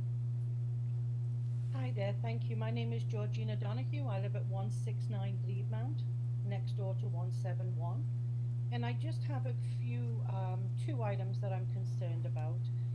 Obviously, the first item is the driveway. It's not asphalted, it is fully concreted now. My concern is that there's never been any issues with any of the previous owners that have lived there for, I've lived here 25 years and I've got on well with my neighbors and never had any issues with their driveway or flooding. This just kind of came into 2 years ago when they applied for this through the transportation for a parking, to remove their parking spot. As you know, East York, we are 2 blocks away from the hospital. There is no parking on the street, so I worry that if this parking spot is taken away, then, you know, it just adds to the congestion of more people on the street. And also too, that if it does go ahead, that part of this driveway, we need to have some kind of soft landscaping because everything will be concreted. Okay, and then my second issue is the second floor balcony deck. I am concerned because if the fence goes up on that deck, it's less than 5 foot from the house next door. I know the neighbors have agreed that it's okay for them to go ahead, but I worry about the fire safety for block fire, because is everything going to be made non-combustible? Because I know that there will be windows or doors there that will just, you know, be kind of serious if there is a block fire. That is my concern there. And also too, I'm a bit confused because they have already done most of the work, like the front steps. They've already built those front steps. The second story balcony, they haven't done the decking, but the balcony is already done. The only thing that they haven't started work on is the driveway. As a property owner, I know that when I've applied for permits myself, none of the work is really done till we get that go-ahead. I just feel like this work is being going on now for technically nearly 4 years of building. So they are my two concerns. I understand the bylaw for the steps is only a minor variance, and they have to obviously get in their house. But the other two issues, I am very concerned about. Thank you very much. Any questions of this speaker? No? Mr. Monteleone, if you could address the two issues that were raised? Yes, thank you. I guess the one comment that the neighbor had in regards to the driveway being constructed out of pavers, that's definitely doable. The property owners have indicated recently that that is in fact what their intention is. As far as the other two comments go, I guess I'll start off with first about the platform at the north of the property line. We did submit a response letter yesterday, but I think that we missed the cutoff for this to be submitted and to be accepted. But in that letter, we did attach a few site photographs which were taken yesterday morning as well. This platform has not been constructed. There is a current active City of Toronto building permit on this property. And in that active permit, this was designed as, oh, actually, sorry, it did come through. So as you can see, that's the photo which was taken just from yesterday. You know, this was designed in such a way to minimize the amount of variances which were going to be requested. And on that initial permit package there, we simply have, it's just a flat roof. There's no decking, there's no fencing or anything of that nature which has been constructed, as you can see from the photograph. So that's where, just wanted to address that. As far as the setback of the ground floor wall from the property line, because it is under 0.6 meters, that wall has been constructed out of non-combustible material, and it does meet all the fire code for that wall there. The last comment was in regards to the concrete steps at the front of the house. In the current City of Toronto building permit application, the steps were reduced in their overall run length so that they did not encroach beyond the minimum setback. And I believe that it's my understanding that the contractor decided to proceed with maintaining the setbacks provided in the current building permit application rather than extending them out as per the variances which have been requested here today. Okay. Thank you very much. Panel, any final questions of the agent? Seeing none, we'll go into committee. Comments? Yes, I do have a comment. I'd like to ask other panel members, do they have the same problem I do about the driveway? I mean, the transportation also mentioned there's an obsolete driveway if the permit is not being granted. And either is the miscommunication there, because they still need the driveway to go to the garage, right? I don't understand that. No, the garage is being removed. Yeah. Oh, so do it. Oh. The garage, part of the Oh, yes, application you're right. Yes, you're is right. to That's remove the being, garage and turn it into a recreation room. You can't fit a you're car right. down there either. So it sounds like the concrete driveway parking pad isn't a legal one right now. That's why they have to get a permit for it. Oh, okay. Yeah, I got it. Yeah. And I think they're basically saying in these instances, if you apply for a permit and you're refused, since the pad is illegal, you have to remove it and return it to soft landscaping within the City Boulevard portion. So, yeah, it's very similar to the one that we had this morning, which caused a little bit of confusion. Okay? I do understand now, yes. They removed the garage. I thought that they were keeping it, sorry, yeah. Anyone else? Don, I'm gonna ask you to make a motion on this one. You're looking too Okay. comfortable there. Yeah, I make a motion to approve the application with no conditions. Could I make a suggestion, Don? Yeah. Could you consider a condition that the concrete driveway that's indicated on the site plan be in fact be surfaced with permeable pavers? That's something that people that wrote in and were concerned about, and the owner appears open to that. Yeah, okay. Okay, Peter? Could I also suggest we add the transportation condition from January 5th? Yep. Okay. Okay. I agree with Peter. I like to have that. It might as well restore it to soft landscape. Okay. We have a motion. Do we have a seconder? Peter? All those in favor? Your application with those conditions are approved, sir. Okay, number 32, 109 Cadorna Avenue. The panel has a copy of plan of survey, site plan, floor plans, elevations, covering letter from the agent dated January the 5th, and a staff report from Urban Forestry.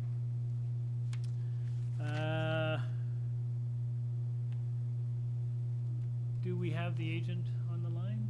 Yes. If you could introduce Yes. yourself and your address, that would be great. Hi, this is Parisa Amiri. I'm from Arco Architects. I'm the architect on the file, and my address is 50 Woodville Avenue, East York, Ontario, M4K2J6. Thank you. Just hang on a sec. Panel, do we need a presentation on this application? Doesn't look like it. Ms. Amiri, the panel has read your application, is fairly comfortable with what they see.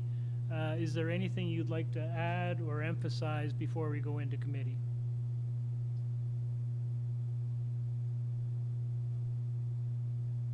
Happy to answer if there is any question. Okay. Then we'll go into committee. Panel, comments, motion?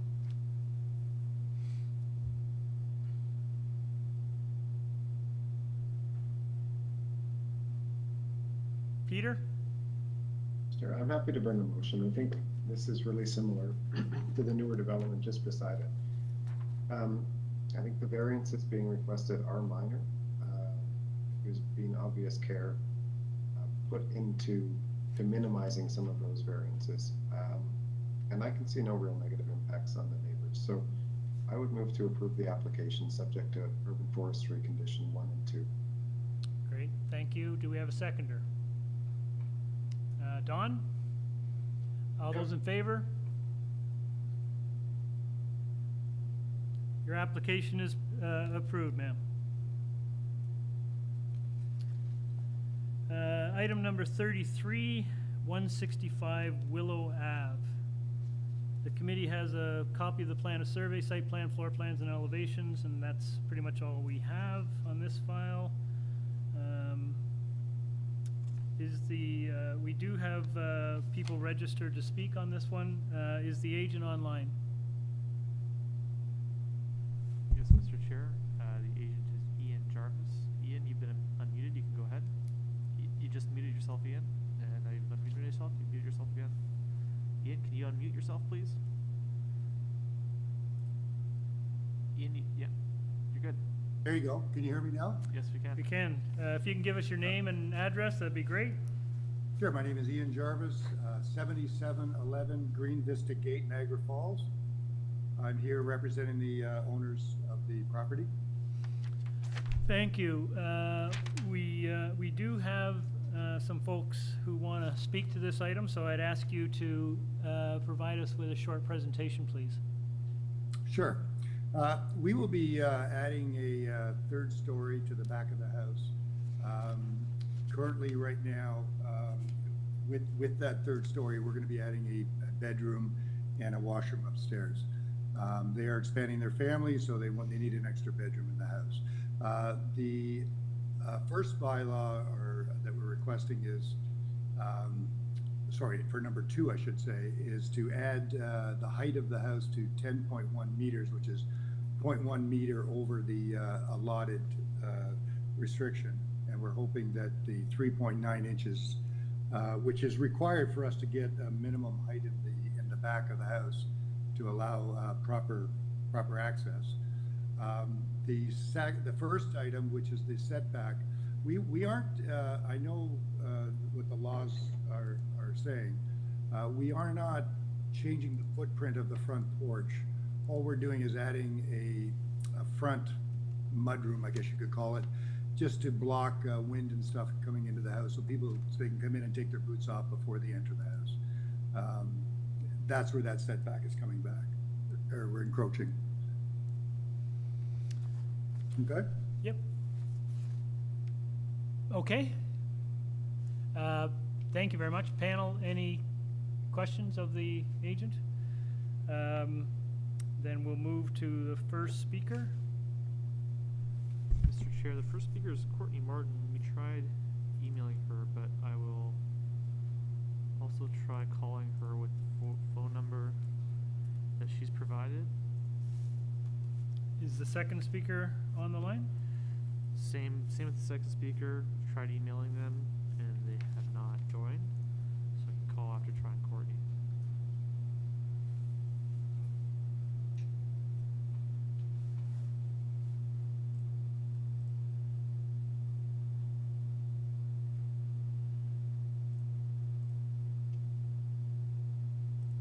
Hello, Courtney. You've been unmuted. You can go ahead. Hi there. My name is Courtney Martin, and I'm here with my husband, Douglas Abitson. We live at 138 Silver Birch, which is directly behind this unit, and we were just interested to see what the footprint was going to be in the drawings, and we don't have any questions. Okay, great. Thank you very much. Mr. DiGirolamo? Here. I'm just phoning, giving Peter a call.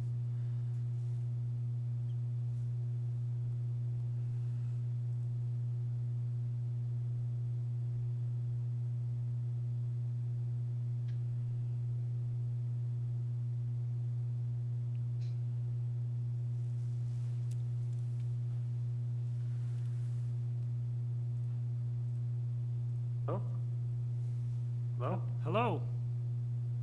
Yes. Pierre. Yes. Can you give us your name and your address, please? Pierre DiGirolamo. Is this a committee of adjustment? Yes, it is. Oh, you guys got mixed up. We were reviewing at 67 Willow Avenue this morning. Okay, so you're not interested in 165 Willow? No, I think you guys got it mixed up. It was for 67 this morning, the first item on the list. All right, thank you very much. Sorry for disturbing you. Thank you very much. Okay. Okay, I don't think we need to get a response from Mr. Jarvis, but I will ask you if there's anything you'd like to add before we go into committee. No. I just think that as far as the footprint question goes, we're just raising the back top half of the house by 7 feet. We're not really changing the footprint of the house per se. Okay, thank you very much. We'll move into committee. Any comments? A motion? Yim? Yes, I have a motion for approval. I think that the increase is, the two variances are minor, in my opinion. The first one is triggered by the existing porch. Anyway, the second is very, very minor, and then I like to move for approval with no conditions. Okay, thank you. Peter, second. All in favor? Your application is approved, sir. We move on to number 34, 246 Inglewood Drive. The committee has a copy of plan of survey, site plan, floor plans and elevations, and there is a revised site plan, 19 photos. We have a staff report from transportation. We have correspondence and support from 250 Inglewood, 244 Inglewood, opposition from 278 Inglewood, and some additional presentation materials which were submitted on January the 11th. Do we have the agent on the line? Yes, Mr. Chair. Just 1 minute. Baram, you've been unmuted. Yes. You can go ahead. My name is Baram Fatih, and I'm the agent for this application. My address is 128 Betty Ann Drive. Great. Thank you. We do have someone registered to speak to this item, so we'd ask you to give the panel a short presentation, please. Okay. This project is a new two-story dwelling located on south of St. Clair and east of Mount Pleasant. The proposal requires two variances. First is FSI, and second is the width of driveway. It is notable that there is no planning staff report regarding these variances.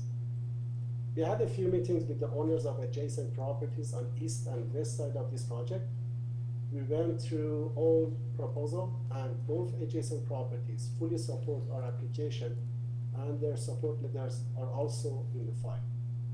Now, if I may ask committee staff to put on the screen my supporting material number 3.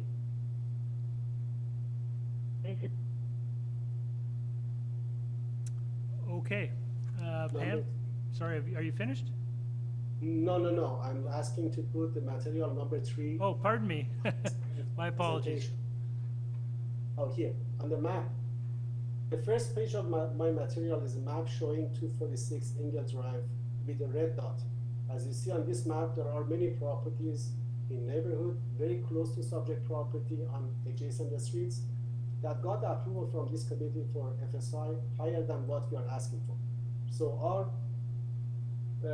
requested variances for FSI is in line or even lower than what has already been approved in this particular area. It is also important to understand, although we are asking for a bit higher FSI, we do not have any other variances such as building length, building depth, setbacks, or building height. So the proposal is not a large or massive house. The second page of my presentation is a list of properties that got approval for higher FSI very close to subject property. Again, I'm trying to be reasonable. I showed only properties in close distance from this project. Otherwise, examples are way more in this neighborhood. Now, in terms of variance number 2, which is the width of driveway, I read the transportation staff report and understand their concern. They want to make sure that the old driveway is not going to be used.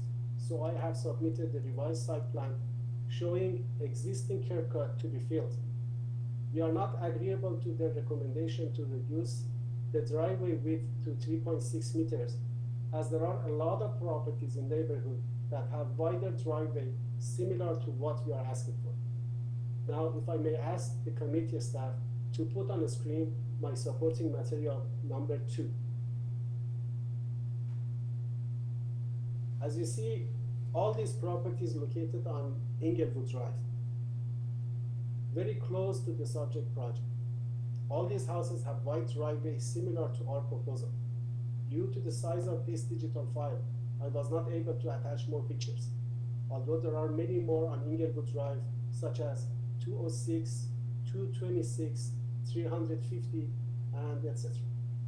Now, may I ask the committee staff to put on the screen my supporting material submitted on January 5th, which is 19 other pictures.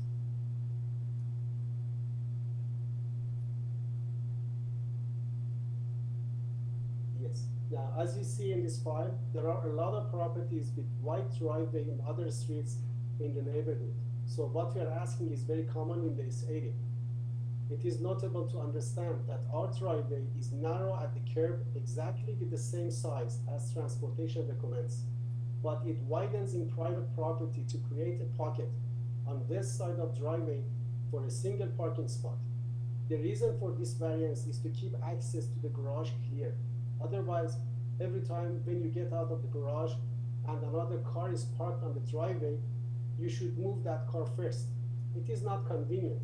And also it has a safety issue for families with the small children, as the driver shall leave the kids unsupervised in one car to be able to move another car. In my opinion, this application meets for tests. These requested variances are minor. They are for better use of land, and general intent of zoning by law is maintained. So I ask respected committee members to approve this application. Thank you. The panel, do you have any questions of the agent? Seeing none, we will move to the first person online. Amir, you've been unmuted. You can go ahead.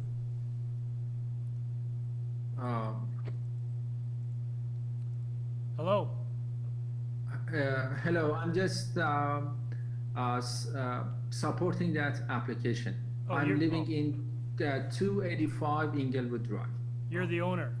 Oh. Yes. Okay, thank you very much. We could move to Mr. Wilcox. Ted Wilcox canceled. Okay. So the next speaker is Julia Holland. Julia, you've been unmuted. You can go ahead. Hello? Hello, Julia. You've been unmuted. You can go ahead. Mr. Chair, Julia wasn't in the hearing when the item was first being considered. We emailed her, and this is the number that we called her at. So if she's not responding, we might have gotten her voicemail. Okay. We may have to move on. Panel, do you have any, I think I asked that already, any questions of the agent? I don't think anyone had. To the agent, is there, oh, sorry, pardon me. Oh, just a quick question. It's not very big. Is the curb cut is only 3.5 meter, right? It's reduced to 3.5. The driveway remain on your site plan. Is the proposed curb cut the width is only 3.5? Is that right? Yeah. It's 3.6 meters now. Oh, 3.5. 4 inches more or less. It doesn't make any difference. Okay, but that's what you're proposing, right? Yes, we are proposing even less than what the transportation was recommended. Okay, thank you. Okay. Is there anything further, agent, that you'd like to share with the panel before we go into committee? No, thank you. Okay, we're in committee. Comments, questions, concerns? I guess one of the things that we have to consider is the applicant has asked us to not approve one of the changes being suggested by transportation.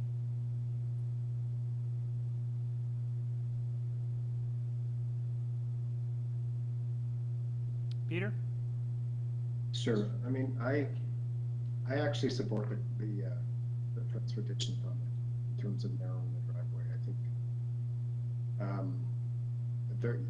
I understand that the applicant has shown many instances of these double wide driveways in the area, but I don't think that's desirable. So I don't know. I'll see what other. I don't have any issues with the building as proposed. I think that fits in well with the area, but I would support the transportation comments. Carl? I also support transportation. It sounds as though what the applicant would like is a free driveway access from the street to the garage, and then a parking space beside. So in fact, it's garage parking and front yard parking pad, which I agree with Peter. I don't think that's necessary, even though there are some cases where there are double width driveways and parking in the area. I think we need to be cognizant of issues such as the percolation of water into the soil, and I agree with Peter. I would support the request for the narrower driveway. Yeah, I'll just weigh in. I similarly agree with that. I mean, we're trying to provide as much soft landscaping and permeable ground as we can, and frankly, just because someone else on a neighboring street has that doesn't necessarily mean that you get to have it too. So I too would support transportation's recommendations. Can I get a motion? Peter? Sure. Just for clarity's sake, I wouldn't mind revising variance number 2, in addition to adding the transportation condition, which is their 3.6 meter width for the driveway, if that doesn't confuse things. Sorry, Peter, you want to change variance 2? I'm just saying, because the condition from transportation is to allow a maximum driveway width of 3.6 meters. So I'm just saying, for clarity's sake, if we can just do that in the actual variance, right? Oh, okay, just apply their conditions. From 5.32 to 3.6. Yes. That's right. It's the last line of the second. So we take transportation's conditions and actually amend the variance. But then I would keep the transportation condition because it does talk about closing up the existing curb cut. So I would like to add the comment. I think that we cannot change their application just like that. I think it's better to keep what they want, but we just impose the transportation's condition. So means that they have to reduce it to 3.6. I'm not too sure. Technically, we can just go and change someone's. Maybe I'll just ask staff to give us some advice on this one. Put Sylvia on the spot.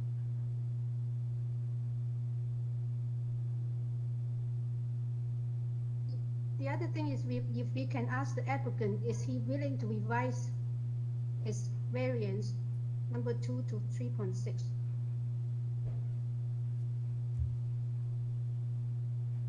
Hang on a sec.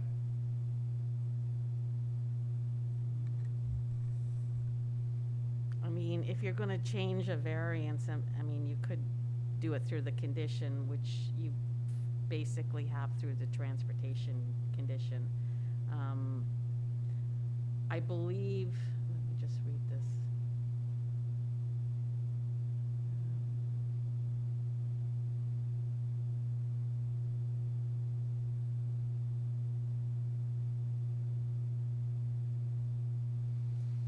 I think the transportation condition probably speaks to a driveway width of 3.6 meters. I'm not sure, though, that if it relates just to the city boulevard portion, or does it also relate to the private side, on the private property side. I think the concern was that you don't have the taper within the road allowance. It's taken straight, and maybe they would allow a slight tapering, but it's not clear. So I'm hearing maybe it's best to just keep it to sticking with the transportation condition, Peter. Sure. That might be easier. Sure, let's do that. Okay. All right. Was that a motion? I think so, but in case it wasn't, I move to approve the project, approve the application subject to the two conditions in the transportation. I'll second that. Thank you for Peter for throwing a late curveball. All those in favor? Your application is approved. Thank you, sir. Subject to those conditions. Okay, we now move to application number 35, 495 Manning Avenue. We have plan of survey, site plan, floor plans and elevations, an arborist report dated August 31st, presentation materials, previous decisions, staff report from Urban Forestry, and 7 form letters in support. Do we have the agent on the line? Yes, Mr. Chair, Gloria Apostol, you've been unmuted. You can go ahead. Good afternoon. Gloria, you've been unmuted. You can go ahead. Mr. Chair, I'll try giving her a call the number that she provided. Okay, hang on a sec, folks.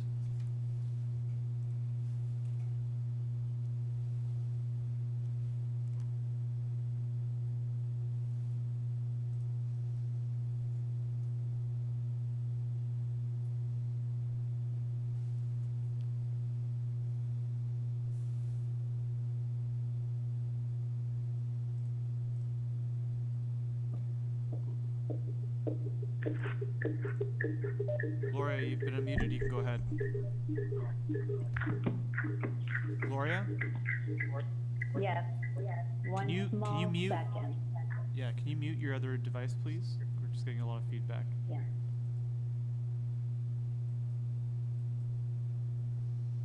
Hi, is that better? That is, if you can introduce yourself and your address, please. Yes. Sorry about that. My name is Gloria Apostolou. I am the architect and applicant for 495 Manning Avenue. I am at 32 Albany Avenue, Toronto. Thank you, Gloria. We do have some folks registered who want to speak to this item, so we'll ask you to provide us with a short presentation. Sure. We are proposing, if you want to post a site plan, you could see that we are proposing a one-story mudroom addition of approximately 7 square meters at the front of the house, as well as a very small box bay window side addition of 2.2 meters, roughly where the kitchen is. We are incurring 5 variances on this application, but would like to mention that 4 of the 5 variances are a reflection of the already existing non-conforming conditions of this property. For example, number 1 is for side yard setback, but we are aligning our proposed addition with the existing setback of the house. Therefore, this 0.9 meters is already existing. Sorry, 0.45 meters is existing. Item number 2 is for density, but the existing area of the house is already more than 60% of the lot, so we are already not able to meet that requirement. And numbers 4 and 5 on the zoning note, variances requested are for front yard landscaping, but the existing front yard currently has less than the 75% requirement.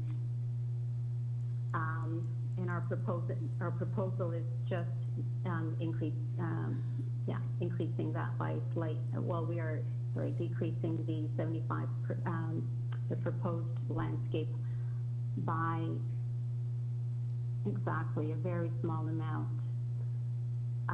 We could not have avoided these 4 variances as the existing statistics were already non-conforming, but we did try to minimize them in the proposal. Item number 3 of the variance is directly related to the proposed mudroom addition at the front of the house, and we're asking for a front yard setback of 2.4 meters instead of 5.2. Mudrooms are a very common and desirable type of addition in this neighborhood, where the houses are narrow and lack room for vestibule or coat storage by the door. This house is only 13.5 feet wide inside, or 4 meters. We have prepared a map illustrating similar approvals that have been granted for these variances, showing both density and front yard setbacks, which are equal to or greater than ours. This is the submission that was December 23rd, supporting documents. Thank you. Thanks very much. Panel, any questions of the agent? Okay. I could add a small sentence to the end of this, if that's sure. Still okay. As you mentioned, we do have several letters of support from our neighbors, and in addition to that, we have spoken with both the adjacent property owners about the design throughout the development of the design process. The neighbor to the north had no objection. The neighbor to the south had expressed concern that we not dig or build too close to the below ground sewer connection, which may be joined with theirs. And we have assured them that we would adhere to all safety and zoning protocols regarding clearances from below grade utilities. So there is a possibility of a joined sewer connection between the two properties. And all of that we will address, of course. Okay. When it comes time to, construction. Okay, thanks very much. Do we have a speaker? Yes, Mr. Chair, the next speaker registered is Giovanni Zavarella. Giovanni, you've been unmuted. You can go ahead. Unmute yourself. Giovanni, yep. Can you hear me? Yes, please. If you want to let us know your name and your address, please. My name is Giovanni Zavarella, and my address is 493 Manning Avenue on the south side of the proposed construction. Okay, you have 5 minutes. I have a common drain connection with the neighbor, and I also have a cherry tree which has a big root system at the front where they're proposing the veranda steps and the walkway.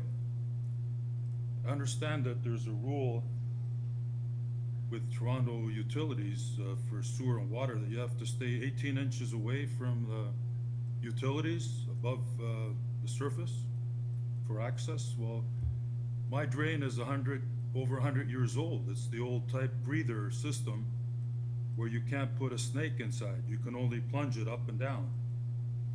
And because of the root system that's there now, it makes it very difficult to access to put a TY connection to rectify it, to allow for a snake to go in. So I suggested that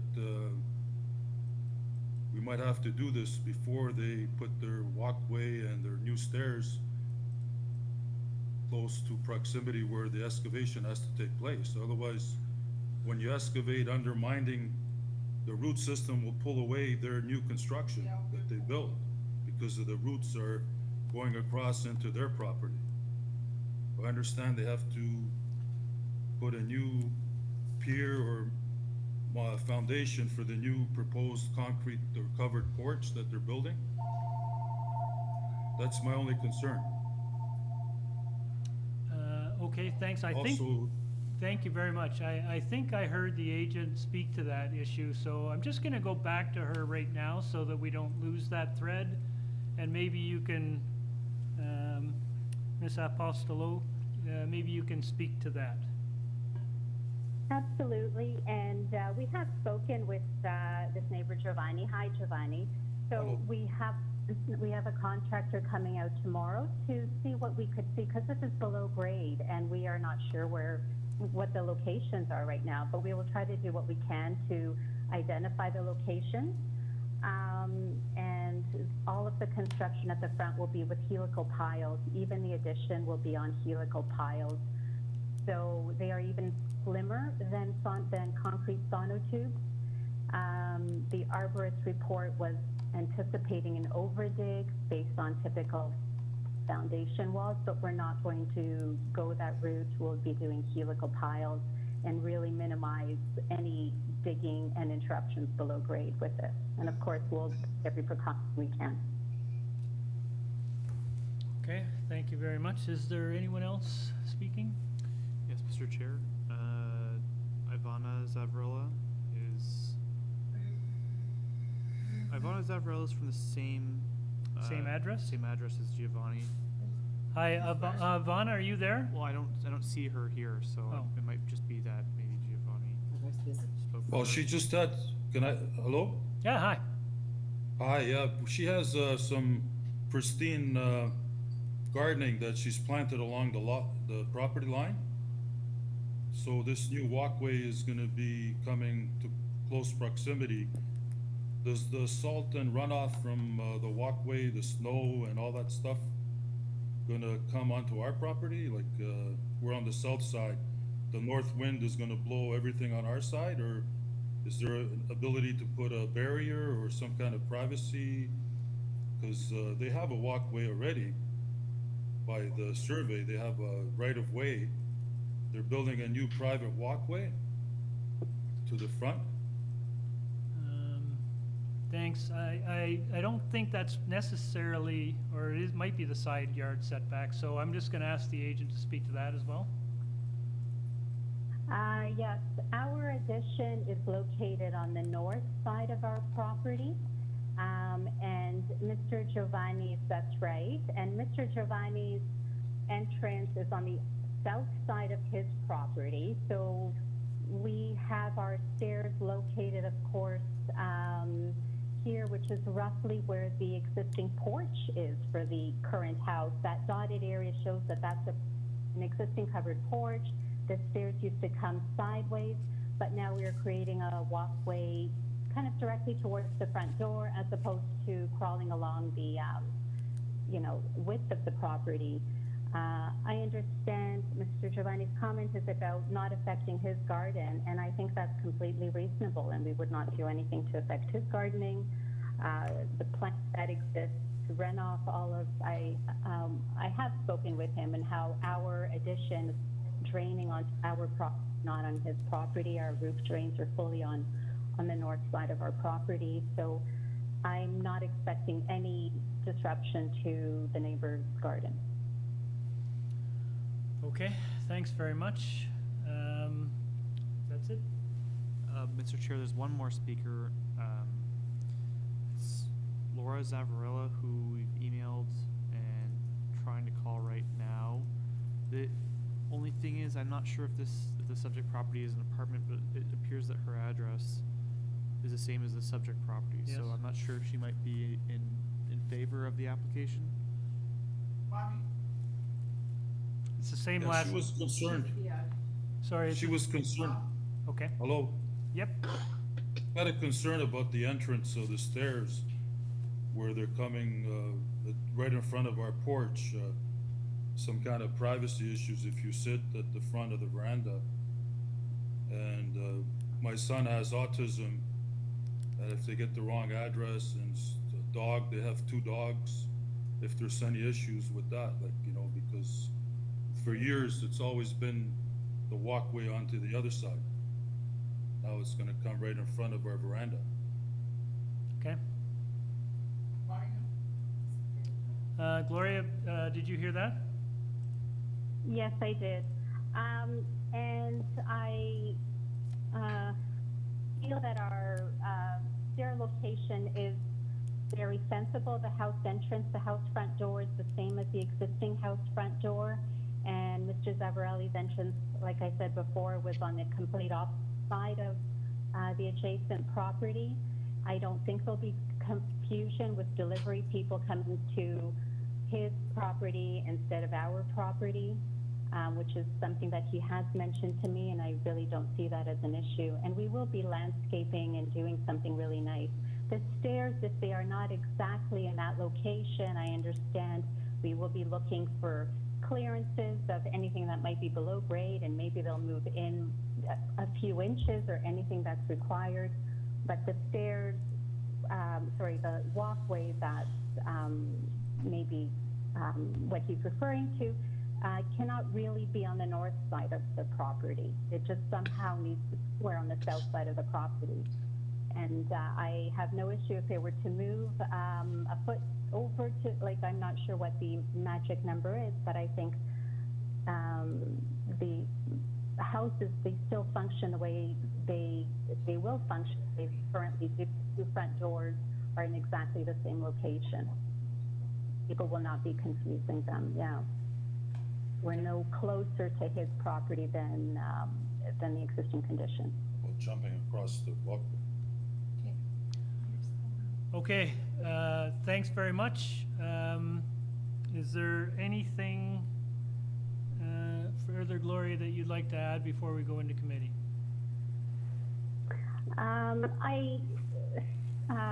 No, I believe that you've seen the supporting documents with similar front additions in the neighborhood, and we are just building something very reasonable to the massing that exists in the neighborhood is what we are trying to do. Carl? Just a quick question to the applicant.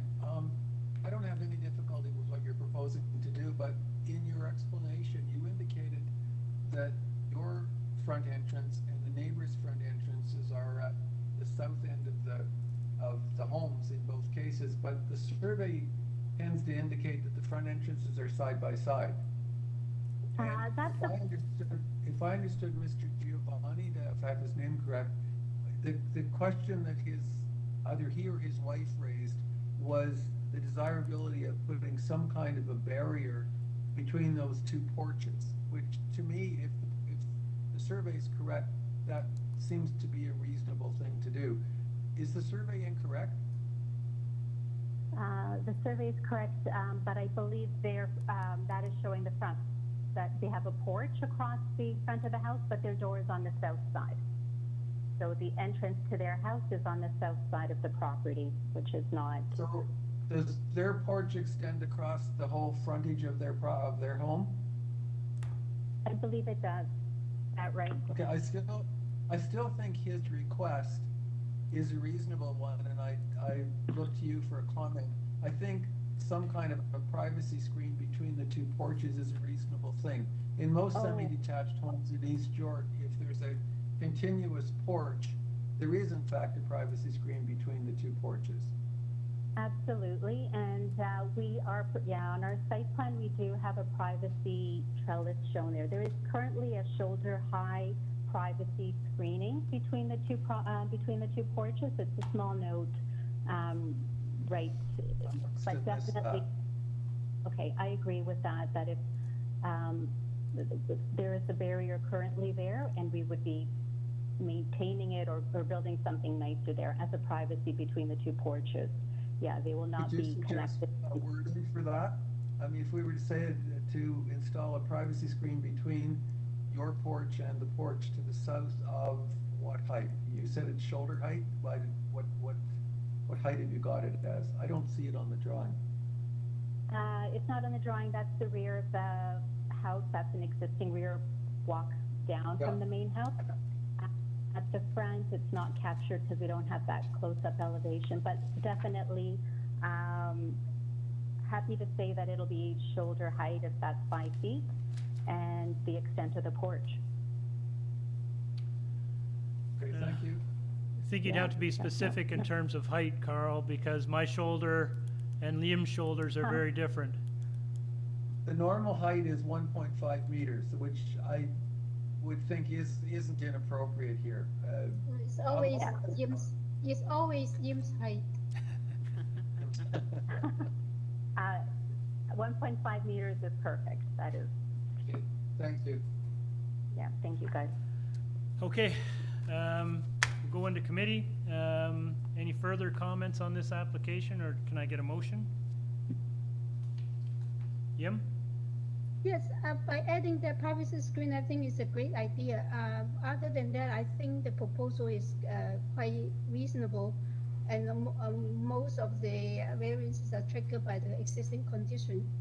And I will move for approval. I think that's a forestry 2. Number 2. And also Number the 2. privacy screen between the two front porches. I just added it's a 1.5 meter privacy screen. Okay. Could I suggest a friendly amendment? Could we also tie it to the drawings, the agreement to the drawings? I noticed in all of the support documents, the people are very carefully wording their support, that it's in accordance with the drawings that they saw. So I think in fairness, we should tie the approval to the drawings as well. Okay. All Okay. the drawings? All the drawings, Carl?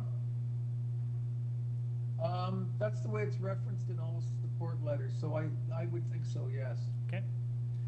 So we have a motion on the floor, and we have a seconder. Carl? All those in favor? Your application is approved with those conditions. Thank you very much. Thank you. Okay, item number 36, 191 Holborne Avenue.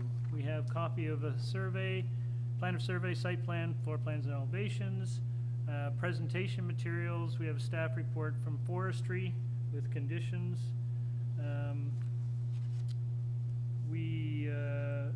Is the agent on the line? Yes, Mr. Chair, Parisa Amiri, you've been unmuted. You can go ahead. Yes, hi. This is Parisa Amiri. I'm the architect on the file, and my address is 50 Woodville Avenue, East York, Ontario. Great, thank you. Just hang on a sec. Panel, do you need a presentation on this one? Doesn't look like it. Thanks very much. Ms. Amiri, we don't need a presentation. The panel members have all read your material and familiar with it. Is there anything you'd like to add or emphasize before we take it into committee? No. No? Okay. Thank you. Panel, looks fairly straightforward. Any comments or a motion?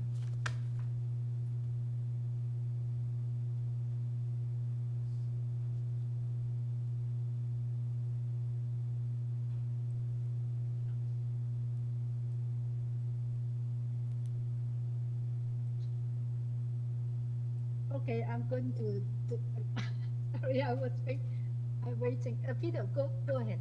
Sure. Excuse me, I'll go ahead. Yeah, looking at the variances being requested, they're all really quite minor, and we're talking half meter each. So I think that as a starting point is a very good sign. And then looking through the detailed elements of the design, I think it fits in with the neighborhood and the type of redevelopment that is happening there. So I think it's an appropriate application and move to approve it subject to urban forestry condition 1. Thank you. Do we have a seconder? Yim? Okay. All those in favor? Your application is approved, ma'am. Thank you. Number 37, 269 Coleridge Avenue. We have copy plan of survey, site plan, floor plans, elevations, a lot coverage study from the applicant, an area study from the applicant, a cover letter from the applicant. We have an email from planning dated January 7th that makes suggested conditions to variances number 3 and 5. Do we have the agent on the line? Yes, Mr. Chair. Said Mbubi. Said, you've been unmuted. You can go ahead. Hello? Chair, can I? Oh, sorry, Yim? Hold on a sec. Yim, yes? Yes. Isn't there a note at the end or communication at the end, the applicant's requesting for deferral because of the sign was not posted on time? That's the next one, I think, Jim. Victor Avenue. Yeah, I think that's the next one, Yim. Oh, that's the next one? Yeah. Okay. I was, sorry. No worries. Okay, the agent, sorry. Good afternoon, Mr. Chairman, member of the committee adjustment. My name is Saeed Mahboubi. I'm the architect from Green Dot Architects on 1670 Bayview Avenue, Suite 302. I'm here for 269 Coleridge Avenue. Thank you very much. Panel, would you like a presentation on this one? Oh, sorry, Carl, yes? I don't need a presentation, but I'm wondering if the applicant understands the planning condition, because I don't. Planning condition A is very unclear. You're supposed to put planters in the window well, so does that mean you get a couple of terracotta planters and put petunias in them? I have no idea what that condition is supposed to be achieving. And the applicant presumably has had discussions with planning, so maybe he could clarify what he understands planning wants him to do. Yeah, the planning, Mr. Carl asked, they were concerned about the soft landscaping, rear yard soft landscaping. And I explained to them that, because we have the existing garage over there and we have a driveway leading to there, and the soft landscape, rear yard soft landscaping doesn't comply with the bylaw. And in trade-off, because we're using the mutual drive to go in the back, and we don't have any driveway in the front, we don't have any garage, in the trade-off, we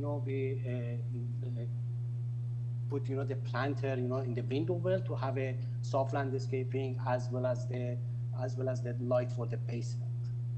Okay, so that's a little clearer. One of the things that we're always told on committee is that we can't do general conditions like that because somebody's got to go out and check and make sure that you comply. And as I indicated, it could be something as simple as a terracotta planter with petunias in it. Can you make a suggestion based on your conversations with planning as to how big these planters are? Or can you give us some kind of specifications that we could quote? Because I don't think the condition as recommended by planning is very helpful.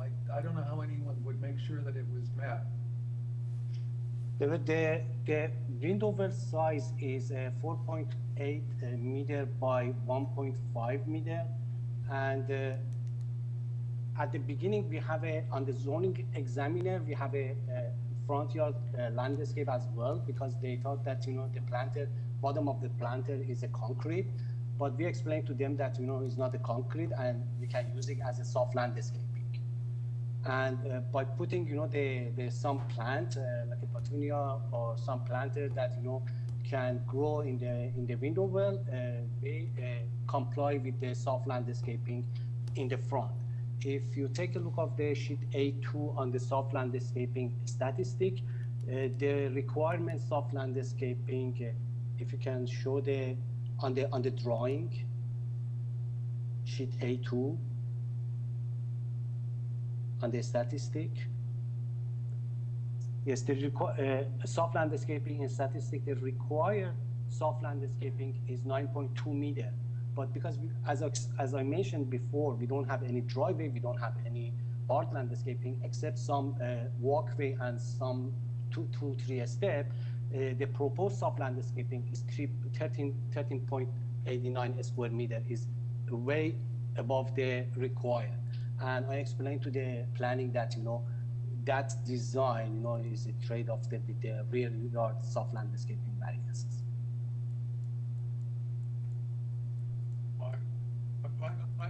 I don't want to belabor it. I don't understand. I don't know what it is you're going to do, and I don't know how big the plant. If you were going to put a planter in that was 3 feet by 1 foot, then that's fine. Somebody can go out to make sure you did that. But I'm not sure what it is we're supposed to ask you to do here. It isn't clear to me, and it's not your fault. It's the wording that the planning department has given us that I find personally confusing. So that was my question. Thanks anyway. Peter. You're welcome. Just to this point, I think I might know what it is. Based on the applicant, it sounds like the window well is to be treated as soft landscape, so not to be paved below or anything, to be sodded or something planted, but basically being like soft landscape but lower. The whole window well. That's what I'm understanding. That's correct. Okay, that makes sense. Thank you. So a better way of saying that might be that the the area of the window well is to be treated in soft landscaping, something like that. Okay, thanks. That's correct, sir. Okay. I don't think, sorry, Carl, I'm just gonna go back to the panel. Do we need a fuller presentation on this application, or are you guys fine? Okay. We're gonna take it into committee shortly, Saeed, but is there anything you'd like to emphasize or add before we do? No, thank you. If the panel has some question, I would happy to answer. Okay, thank you.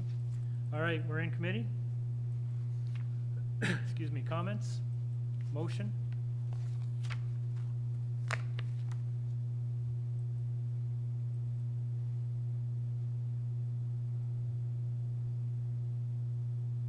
I would, just as an editorial comment, Carl, and Peter, just to emphasize your point, it is a little unusual that condition that was brought forward. We see similar applications where one could do something similar, and planning staff rarely weigh in with these kinds of suggestions. So it's just a little unusual. So I would agree with the degree of confusion on this one.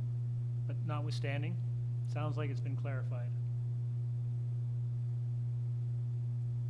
Okay, Peter, Carl? Yeah, Mr. Chairman, I'm happy to move approval. I don't think that there is much about this application to get concerned about. I would recommend or move a motion of approval, subject to the planning department condition for variance number 5. And I think we should reword the other condition to say that the front window well is to be landscaped with soft landscaping. Yeah, I think that's good suggestion. That's much clearer. Do you still want it tied to the plan at all? For variance 5?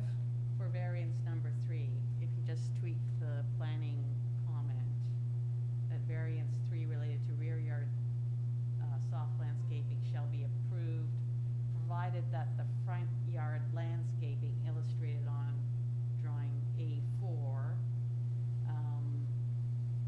includes soft landscaping in the front window well as opposed to planters. Carl, does that sound good to you? Sure, that's fine. Okay, that's great. Thank you, Sylvia. All right, we have a motion. We have a seconder, Peter. All in favor?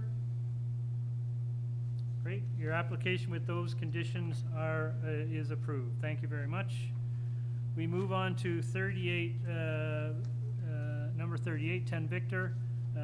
Yim, you'll just forgive me for a second. I do want to read it into the record, though, what the application is. We have a copy of draft plan of survey, site plan, floor plan elevations. We do have a deferral request. We have email correspondence from planning, staff reports from engineering and forestry, and correspondence in support from 12 Victor and 8 Victor and 3 Langley. But as you've noted, we do have a request for deferral. So is the agent on the line? Yes, Mr. Chair, Lance Caprillion, you've been unmuted. You can go ahead. Thank you. Good afternoon, Mr. Chair. My name is Lance Caprillion. My address is 180 Shaw Street in Toronto. I'm the agent for the owners, the applicants. Thank you very much. So we just want to confirm there's a request for a deferral on this file? There is, yes. Okay, just an explanation as to why? Yes, there was a misunderstanding on our part. There are 3 components to this application, and we misinterpreted some wording in the documents and only put up one of the 3 signs.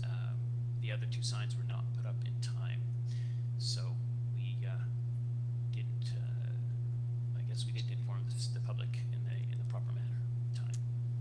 Okay, thank you very much. Panel, any comments on this one, or can I get a motion? Carl? Mr. Chairman, I'd like to move deferral of the application to allow for proper notification. Thank you. Seconder, Don? Yeah, second the motion. Okay, Don seconds. All those in favor? Thank you very much. Your application, sir, is deferred. Thank you.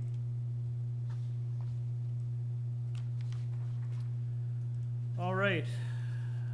Application number 39, 34 Morningside Avenue.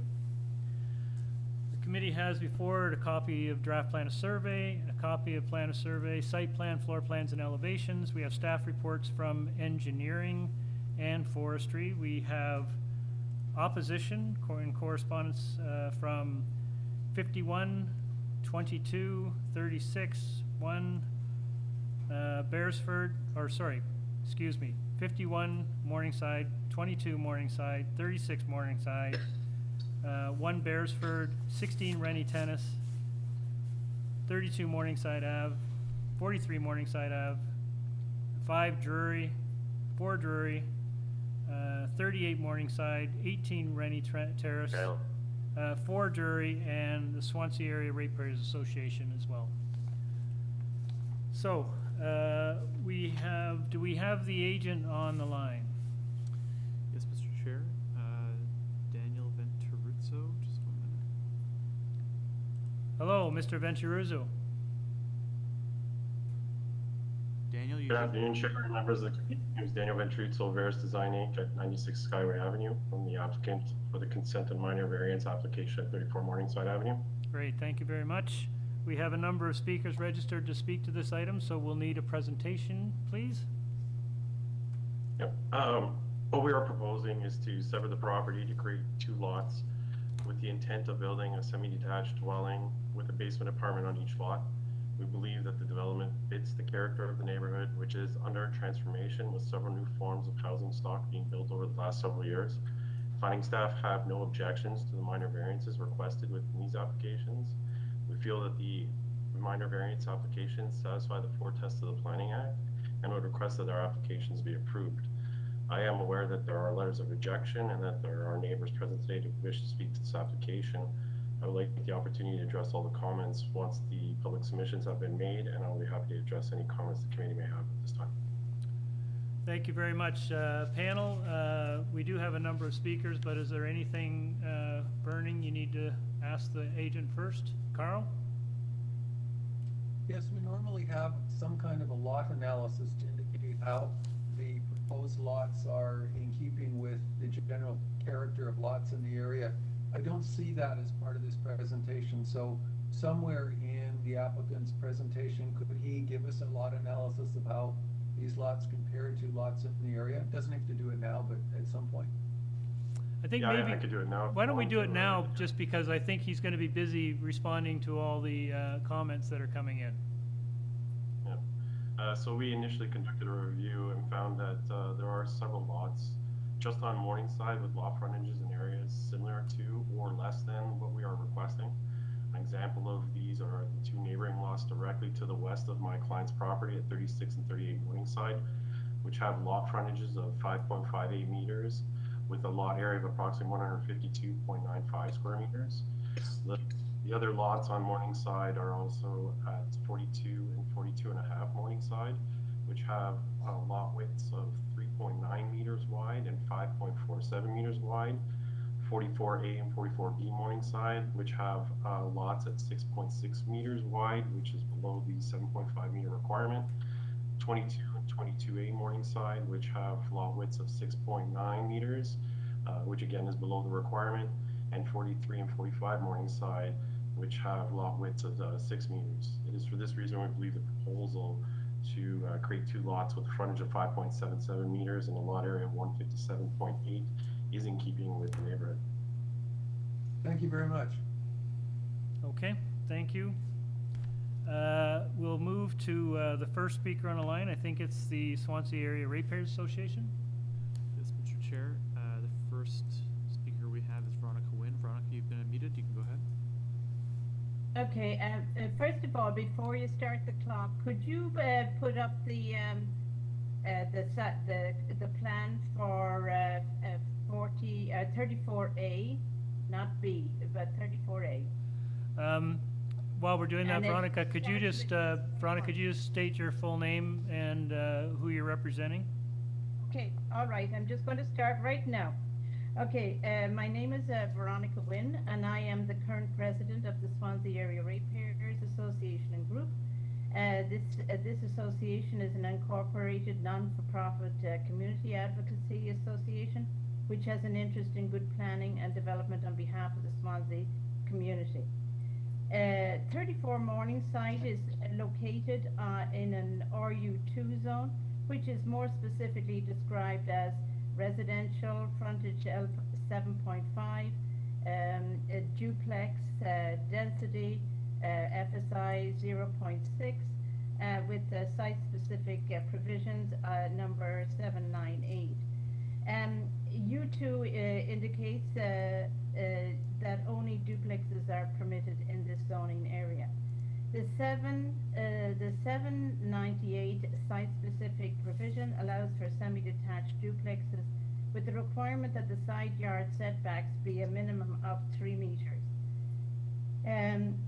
But unfortunately, this is a development that has an identity crisis with major mathematical and calculation difficulties. First of all, this duplex presents as a 3-story triplex. If we point to, you can refer to, I think it's probably SK1, or even go to SK8 maybe. It'll show the 3 levels.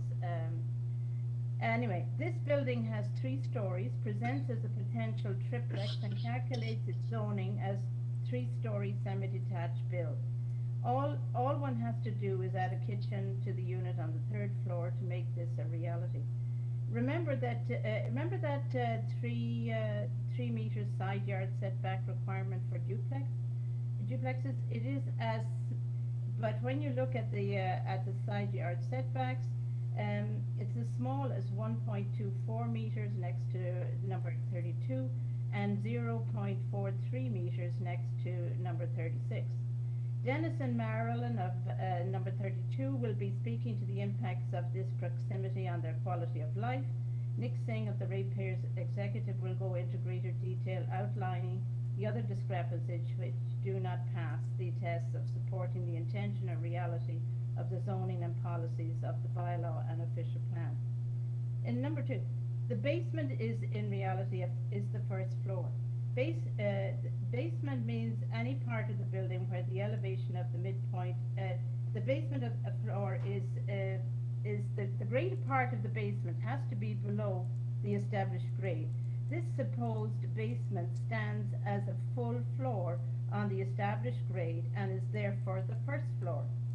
Established grade means that it's it calculates the elevation across the front yard setback and from both points from each lot line. This is how the FSI number 1.14 is inflated, is huge as a below grade basement doesn't count as GFA or FSI. This FSI can increase if the developer chooses to cut out the integral garage and he can fill in with more FSI. An integral garage is not allowed on this site. Zoning bylaws 10.10.8, 80.40 and 10.10.80.200 say that an integral garage, if a lot in the R zone has a lot frontage of 7.6 meters or less, a vehicle entrance through the front main wall of the building other than the ancillary building is not permitted. In the R zone, despite the in the R zone, no parking space is required to be for a lot if access to a required parking space it cannot be provided from a lane or flanking street. The bylaws also allow the developer to convert the integral garage to a residential space after approval, further increasing the FSI beyond the huge number of 1.14. No integral garage. So there's no integral garage, therefore there's no driveway. The bylaws also say that if there is no garage, you can't keep the driveway access, because if you have no destination, you don't need it. Happily for the community and the environment, this will mean that they can Because the parking is not, the driveway is not permitted, the green landscape will stay as it is. This is 47 Morningside. This is 34 Morningside Part 2. And this developer did not like the review and recommendations given him by the building department. So he chose the waiver option where he can make up his own variances, taking his chances with this committee of adjustment. He presented almost the same design and zoning for his number 34 property as he did for his property across the road at 47 Morningside, but calling it a semi-detached duplex, but zoned as a 3-story semi-detached build. Bruno Negro, the community planner, sent out a memo concerning 47 Morningside on October 25th, which hasn't been, this hasn't been approved, this site hasn't been approved, saying, I will follow up with the applicant. Okay, community planning staff have reviewed this proposal and have concerns with both the severance of the property and the proposed massing and height of the new build.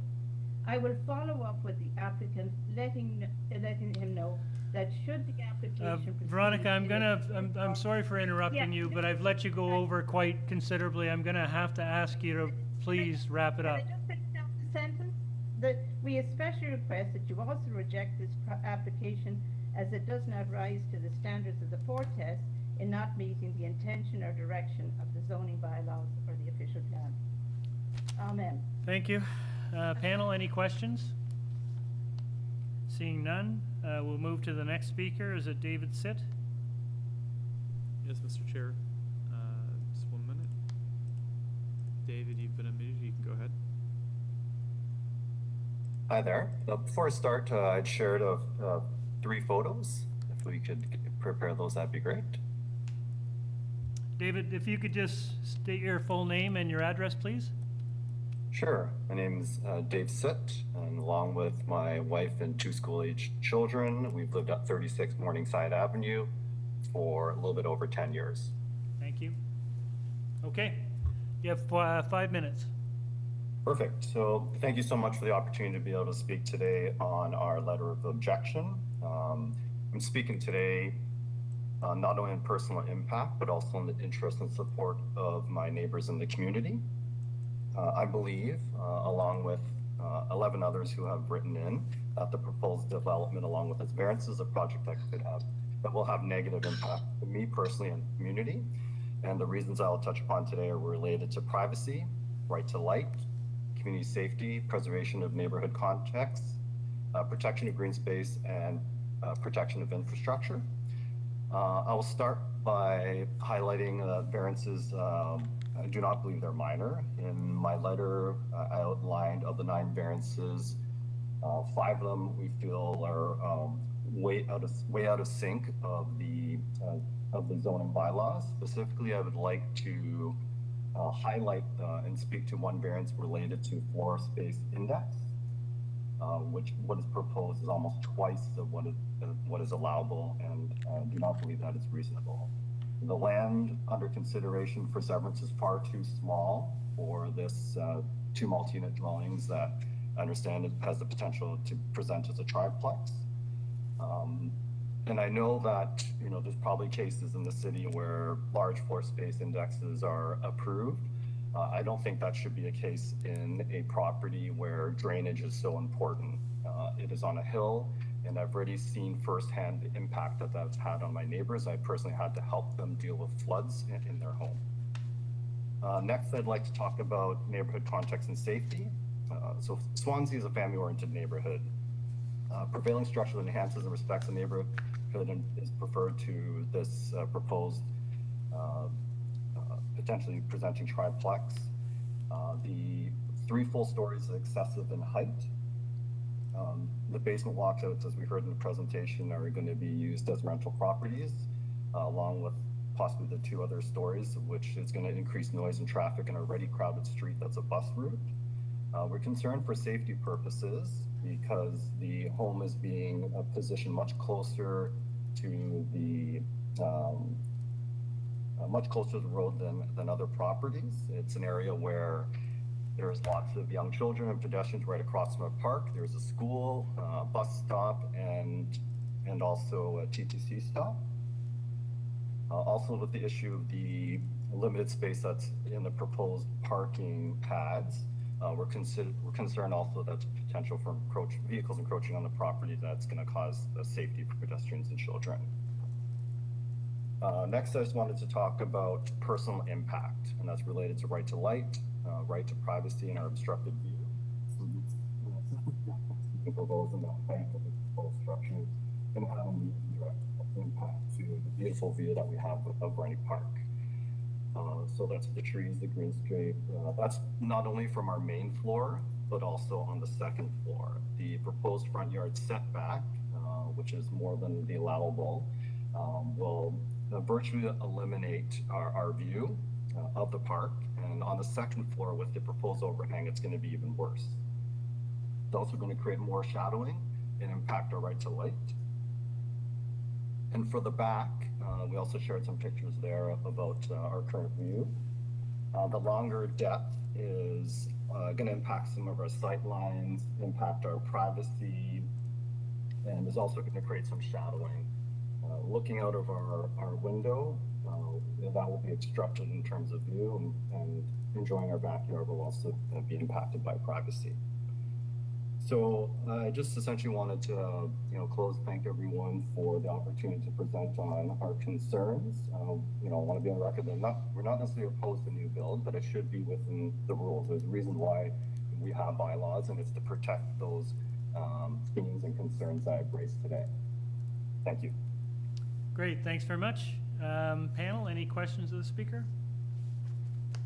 Nothing? Okay, we'll move on to the next. Is it Robert Hosking and John Stockwell? Yep. Mr. Chair, yep, we have Robert Hosking. Just 1 minute, please. Robert, you've been unmuted. You can go ahead. Hello, good afternoon. Hello, can you hear me okay? Yes, please. If you could just give us your name and your address, that'd be great. Thanks. Perfect. Name is Robert Hosking, and it's number 1 Beresford Avenue.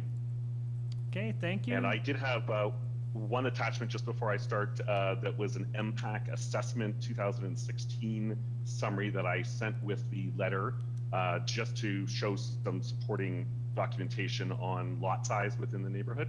Okay. It was just a separate document. Just hang on a sec. So oh yeah, sure. We'll call it up. And really, it's for reference when I hit a couple of the points. Okay, go ahead. You've got 5 minutes. Great. Thank you very much. And again, thanks for the opportunity to present today. My name is Robert Hosking, and for the past 12 years, my husband John and I have lived at number 1 Beresford Avenue. This is located at the corner of Beresford and Morningside Ave, and our home sits in a direct line 3 doors east of 34 Morningside, which is the development in discussion today. And we are presenting our opposition to both the severance and the associated variances with this. Really 4 main categories, starting with the variances, and I'll provide an overview summary, much more detail in the letter that we did provide. Each of the proposed variances is significant, and the proposal is definitely not desirable for the appropriate development and sustainability of the community. The land under consideration for severance is far too small for 2 multi-unit homes, which could be essentially turned into triplex or 2 3-plex homes. We did take a look at that MPAC 2016 assessment data for homes on Morningside and Beresford, and it was really concluded that the proposal land severance would result in lots of only 19 feet of frontage, and that is smaller than any of the homes that we took a look at. So to your comment earlier to the builder, the homes that we took a look at actually were significantly larger, the lots were significantly larger. There was the homes that are proposed to be built are also larger in square footage than any of the homes that we took a look at, including all single family homes, with the exception of 1. The proposed severance and associated variances would increase the population density of that 1 lot 4 to 6 times the current density between the 2 residences, and the current frontage is really only appropriate for a single family home. in keeping with the other homes in the neighborhood, not a multi-story threeplex. The neighborhood impact, the proposed exterior size of each of the new dwellings is 1.15 times the land size, making them excessively large for the land and completely out of character and really out of sync with all neighboring properties. There are no neighboring homes in those that we looked at, identified in the impact assessment, that have dwelling size larger than the land at all. And the average size of the homes in the neighborhood today on lots is 56% of land size, which is less than half of the proposed size of the dwellings based on land percentage. The proposed new homes will be positioned significantly closer to the road. And you know, that's something that is certainly a big concern with Morningside being a bus route. This will result in a loss of vital green space and add more hardscape across the front. There's significant greenscape there now. It would also create shift in sight lines up Morningside, again, as a bus route, creating safety concerns for motorists, pedestrians, children who walk past 34 Morningside on their way to Swansea Public School every day. The parking issue is significant, and the creation of 2 multi-unit dwellings will add 6 to 12 additional vehicles into the neighborhood with on the one address without appropriate on-site parking. This will have a consequential negative impact on safe parking availability in the neighborhood. Morningside and the neighboring streets, which already have 2-side parking, in many cases are packed with cars already. There's no street parking capacity for the addition of a multi-cars that would come with this development. And the proposed construction of the short driveways, actually in length, are not even long enough for a large car, to accommodate a large car, certainly not safely, given the traffic on the road and the sidewalks. So the proposed build, which will create a significant parking challenge, is dangerous, really unacceptable and unsustainable with that exponential increase. And then the last piece is really the loss of greenscape and the ability for water to be able to permeate into the land. Swansea is extremely hilly. It's a very established older neighborhood, which is really part of its charm. But the intersection of Beresford and Morningside specifically, which is exactly where this development is located, continues to struggle with overland and water sewer management. Very common for the intersection of Beresford and Morningside to flood significantly due to the increased volume of rain that we are now having, the debris that flows into the intersection and blocks those storm grates. And the sewer system consistently fills beyond capacity on Morningside, all the way up right in front of this house.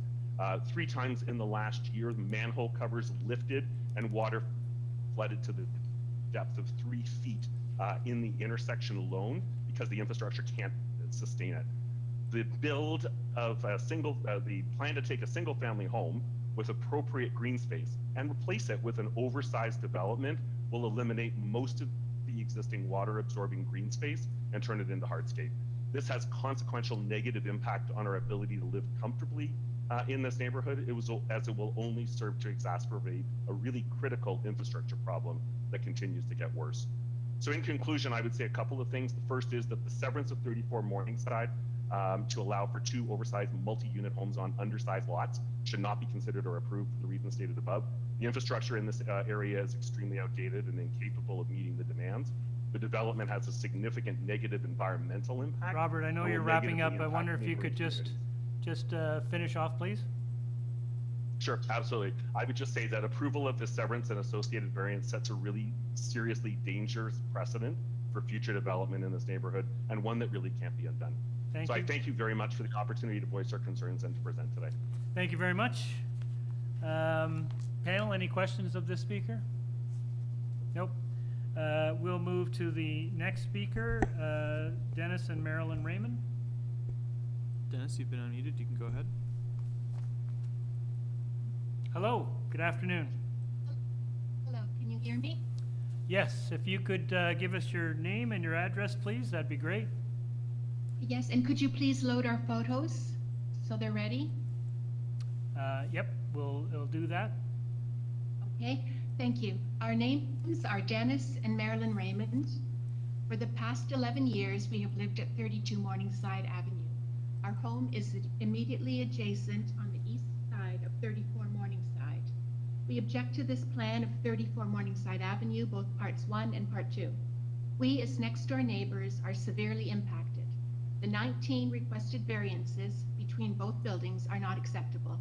They push the limits on building codes. They are not minor variances, they are major variances. This is an overwhelming development. These plans will squeeze 2 oversized semi-detached homes into a 3/4 sized lot, according to variance 1. This development would absolutely overwhelm the property. There is too much building on too little land. This overcoverage would violate building codes. We are opposed to severing the single lot into 2 undersized residential lots. This proposal will compromise our light, shadowing, and privacy. The main living areas in our home at 32 Morningside, as shown in this picture, are the living room, dining room, kitchen, and sunroom. Please view figure 1. Each room has a window on our west wall where the majority of our light comes in. This natural sunlight will be greatly reduced by a massive side wall. This will require us to switch our lights on from morning until night. Our ambient lighting will be affected grossly because of the height and depth proposals, as stated in variances 1, 5, 7, and 8. Please view figures 3, 3A, 4, 4A, 5, and 6. These photos show the current benefits of the sunshine and light streaming through our living areas, which will be destroyed by the extended height and depth of the new structure. This will greatly affect our quality of life. The proposed drawings show 5 windows on their east wall.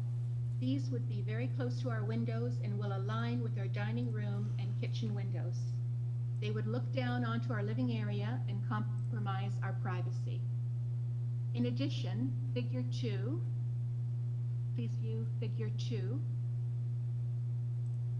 shows the current sight lines from our front porch. The proposed new building will be set closer to the road, obstructing sight lines to the west, up the Morningside Hill. This will affect our enjoyment of our front porch. Another major concern is the loss of green landscape and changes in topography, drainage, and runoff. Our home is located at a lower elevation to the east of this property. There is currently not a problem with runoff or drainage from 34 Morningside that impacts our property. The soft landscape will be dramatically reduced from its present state according to variances 1, 6, and 10. So much land would be covered by building and cement, which would negatively affect the drainage and runoff onto our property. The runoff is downhill, and this will put our property at higher risk of flooding. Most importantly, the proposed variance to FSI will destroy much of the natural green landscape of this property. This loss of greenery, trees, bushes, flowers, and grass will have a negative impact on the environment and local bird, animal, and insect biodiversity. Finally, this new build would negatively affect resident and visitor parking. Parking availability is already minimal on the street. For 2 semi-detached 3-story buildings with the potential of 3 units each, parking needs could increase to 6+. In conclusion, oversized semi-detached 3-story homes on undersized lots are not the norm for this neighborhood. The streetscape will be negatively affected by this development, having an effect on neighborhood pride. As neighbors, we respect the need for new homes. However, they must be built proportionally. They must be considerate of the impact on their neighbors. They must respect the character of the neighborhood in which they are built. Most importantly, they must respect the environment and the land on which they sit. Thank you. Thank you very much. Panel, any questions of Marilyn Raymond? Okay, we move on to the next speaker. Andy Shibata, you've been unmuted. You can go ahead. Hi, everyone. Thank you, everyone, for allowing us to speak to you today. My name's Andy Shibata. I currently live at 43 Morningside Avenue with my wife and 2 children, aged 11 and 9. We've been living here for over the last 9 years.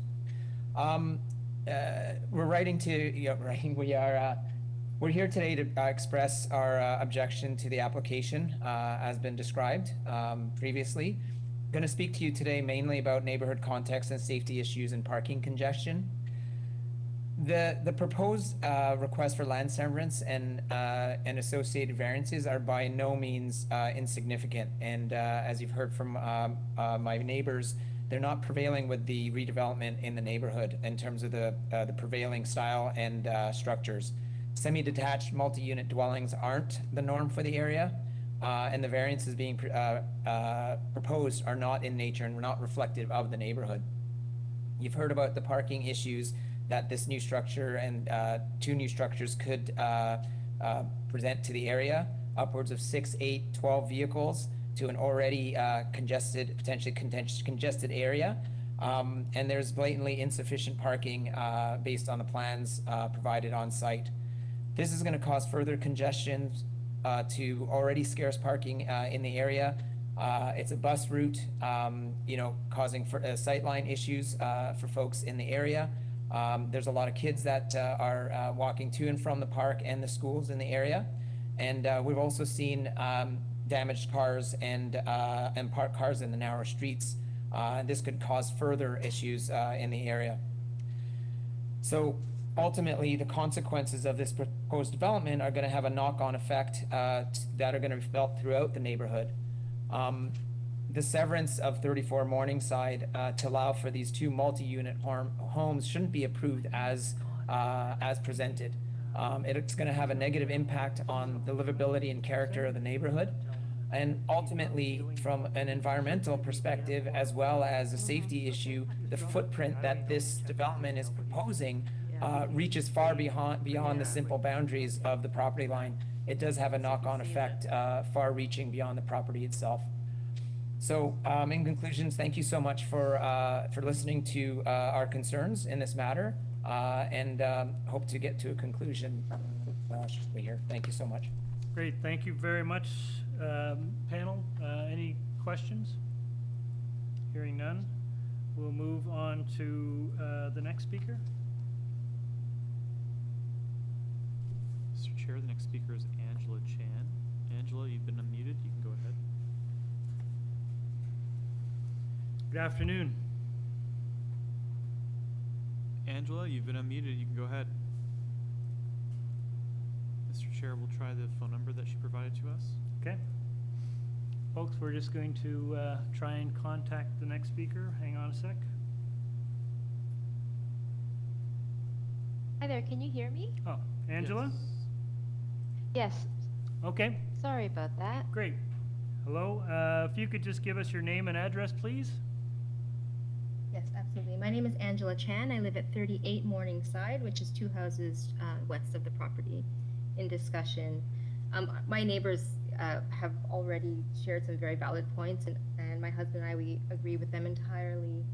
I actually wrote quite a lengthy letter, but I won't belabor the points. I'll just quickly summarize if I may. We have 4 primary concerns with respect to overbuilding and density, impact on congestion and street parking, impact on our privacy and sunlight, as well as impact on the environmental infrastructure. With respect to overbuilding and density, the proposal is to turn a single-family home into a semi-detached duplex, possibly triplex, as we've discussed this already. And well, firstly, I do believe that the zoning requirements are different for semis versus duplexes, so I think the proposal probably needs to clarify which they're referring to.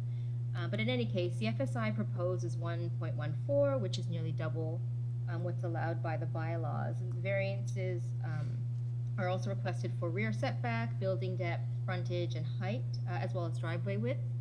And we would not consider those to be minor. 5 out of the 9 are in excess of 15% of the bylaw allowances. So we are concerned about the loss of green space, as our neighbors have mentioned, as well as the impact on street parking. And we are also concerned about the impact of the increased density on social programming in the neighborhood, which is already oversubscribed as is. For example, there are many daycares in the Swansea area, and yet our son was on a wait list for 3 years before he was able to get into one. So I think that, you know, an increase in density just exacerbates the problems that I just mentioned. With respect to environmental impact, you know, we've heard about the flooding, and it is actually quite a significant problem in our neighborhood. Our block along Morningside is at the bottom of hills in all 4 directions, and the additional density and significant reduction in green space will reduce drainage and put more pressure on what we would consider inadequate sewage infrastructure. Moving on, with respect to congestion and street parking, our one block along Morningside is extremely busy, as you've heard, with the TTC, with pedestrians going to Rennie Park and children walking to school. Quadrupling or more the dwellings on a single lot, we think would greatly increase congestion and potentially be quite dangerous for pedestrians. With respect to street parking, you've heard about that already. Along our one block, there are 15 houses and currently 4 street parking spots. The proposal is for 4 dwellings, but only 2 parking pads. So not only does it eliminate half of the available street parking, but also increases demand for street parking. So, and this is of course in an area with already inadequate availability for parking. And my last point is just regarding privacy and sunlight. We oppose the requested variances of additional depth, frontage, and height because it does give an unencumbered line of sight into our backyard and reduces our privacy, similar to what our neighbors at 36 and 32 have mentioned before. And an oversized dwelling would also impact sunlight on our property, and my children are often in the yard. We have a vegetable garden in the back, so that would be impacted by reduced sunlight. So just in summary, I'm running out of time. We are opposed to severing the lot and the size of the proposed dwellings. Of the 9 variances, like I mentioned earlier, 5 are in excess of 15% above the bylaw allowance. We don't think that they are minor. We know that there is a precedent for variances like this across the city and potentially in our neighborhood as well. However, we don't think that continuing to build at this size at every opportunity is in the neighborhood's best interest. So a dwelling size within bylaw allowances is what we would prefer. Thank you. Thank you very much. And I think we'll move to our, oh, sorry, Carl, did you have a question? Mr. Chairman, I must have missed something. The owners that, although I can understand the concerns for loss of green space and the size of the building and so on, loss of privacy, what I don't understand, so I'm perhaps missing something, when Mr. Stick at 36 and Ms. Chan at 38, their home, at least from what I can determine, has all the same characteristics as the proposal.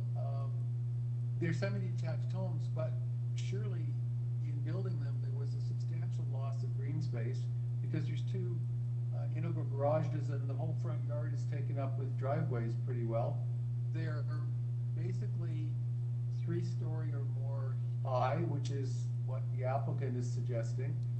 I don't understand how that semi is considered to be comparable and consistent with the fabric of the area, and the proposal isn't. They look to me to be rather similar. So if I'm missing something, perhaps Mr. Sid or Ms. Chan could tell me so that I understand the difference between where they live and what is being proposed. Sure, if you can hear me, this is David Sid. I'd love an opportunity to respond to that.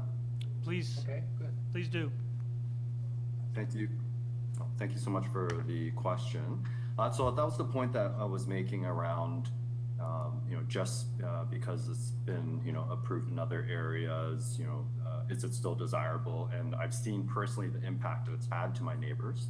I didn't build the home. I purchased this at a young age, not even knowing these things, but I'm not necessarily saying I wouldn't have purchased it. But the point is, it's further going to contribute to the issues that my neighbors have already raised. And with the point about the 3-story, our home does actually in the back, it is below grade. So it is actually a basement, or the room back there is underground. So it's a little bit different in that sense, but I'm not here to defend I think we're the 3rd owners of the home. We didn't build it, but I've seen firsthand the impact that it does have to our neighbors, and it does stand out. Look at it, right? So that's what I'd say to that point for my response. Thank you. Angela Chan. If I may add as well, the proposal that we looked at in terms of the plans is actually proposes a house that's larger than Dave and our house. So it comes out further in the front, it goes out further in the back. And also, as Dave mentioned, we don't have rear walkouts. They're not duplexes. Original owners, we didn't build it. But I think that the house that is being proposed is even larger than the one that we currently live in. Thank you, that's very helpful. Okay. Any other questions? We'll move to Nicholas Singh. Nicholas, you've been unmuted. You can go ahead. Mr. Singh? Hello, can you hear me? Yes, I'm here. Hi. Yeah, my name's Nicholas Singh. Yes, I'm the secretary for the Swansea Area Ratepayers Association. Okay. If we could have the plans for part 2, 34A, Morningside, at page SK1, that would be helpful for this presentation. Okay, the point of my presentation is to point out a number of problems with the application that complicate it and recommend, in our opinion, not to approve the severance in particular and the variances. For both part 1 and 2, the data page SK2 states that the information on the variances were sourced from the Guido Papa survey dated April 2019. However, the surveys submitted with this application are dated August 28, 2019, indicating it's a different survey. I'm not sure that it's responsible for the errors in this proposal. I'm not in a position to make that out. Regarding the side yard setback, in addition to the more general bylaws, exception 798 is deliberately put in place in this section of Swansea to require a semi-detached duplex to have 3 meters side yard setback on both sides. The proposed setbacks are 1.23 meters on both sides, and there was no application before the committee to vary this. So given the narrow lots that are being proposed in this severance, the requirement for setbacks will have a drastic effect on the potential design of this duplex. It does not appear to have been taken into account in this presentation, and I don't believe the proposal to sever should proceed as it has been presented. The depth calculation is also at odds with the proposed site plan. 3A is shown with the depth of 15.31 meters. However, the application is for 14.89 meters. Note that the review done by the city previously cited 15.61 meters. Next door, 34B, the proposed site plan shows a depth of 14.89 meters, which is the same as the variance application. However, the second or third floor is shown on the SK5 with a length of 15.65 meters. So the front setback variance requested is 0.64 meters. So the depth of this building, of this part of the building from the front setback to the rear wall is 15.1 meters, not the 14.89 requested. Also, if you do the math for the length of 34B, if it's to be 14.89 meters in depth, and you have requested a 0.64 extension to the front setback, that brings it to 15.53 meters, excuse me, which is longer than the neighbor. This is at odds with the proposed site plan, which shows even frontages and the rear at both ends of the building. So something is wrong with this. What is it? Are the buildings longer than reported? Is one longer than the other? Is there an extra setback required at the front or the back? Or does it mean that the requested variances are not correct? The rear setback for 34A requires the platform to be 1.19 meters from the side lot line to qualify for a 2.5 meter encroachment into the rear yard setback. Because the platform is only 0.1071 meters from the side lot line, it does not qualify for the encroachment. This application is saying I don't qualify for an encroachment, but I want it anyway. You are not being asked to vary the bylaw as much as to set it aside. If the platform did qualify for the 2.5 encroachment, and the applicant wanted more than the permitted 2.5, then an application for more would have been appropriate. The further to this, if the platform did qualify, the bylaw allows for a 2.5 meter encroachment into the required setback, which in this case is 7.5 meters. That would leave a required 5 meters in the backyard. However, the proposed site plan reveals there was only 4.68. Also regarding platforms, we need a clarification. We have a request for a variance for rear yard setback, the same as for 34A. So both are requesting this rear yard setback. However, the plans for 34B are inconsistent. There is no porch on the survey or the rear view for 35B, but there is a platform on SK3 for this particular building. So which is it? Is there a platform or is there not?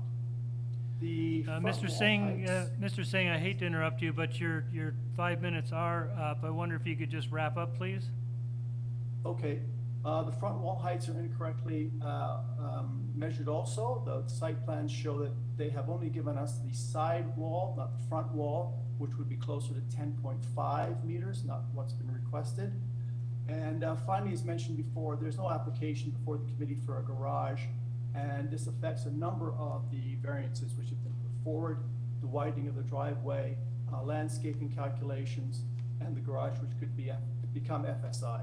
So in conclusion, the plan submitted can't be applied on in this approval, and the severance is undesirable and unworkable and should be refused, as should the variances. Thank you. Thank you. Panel, any questions of this speaker?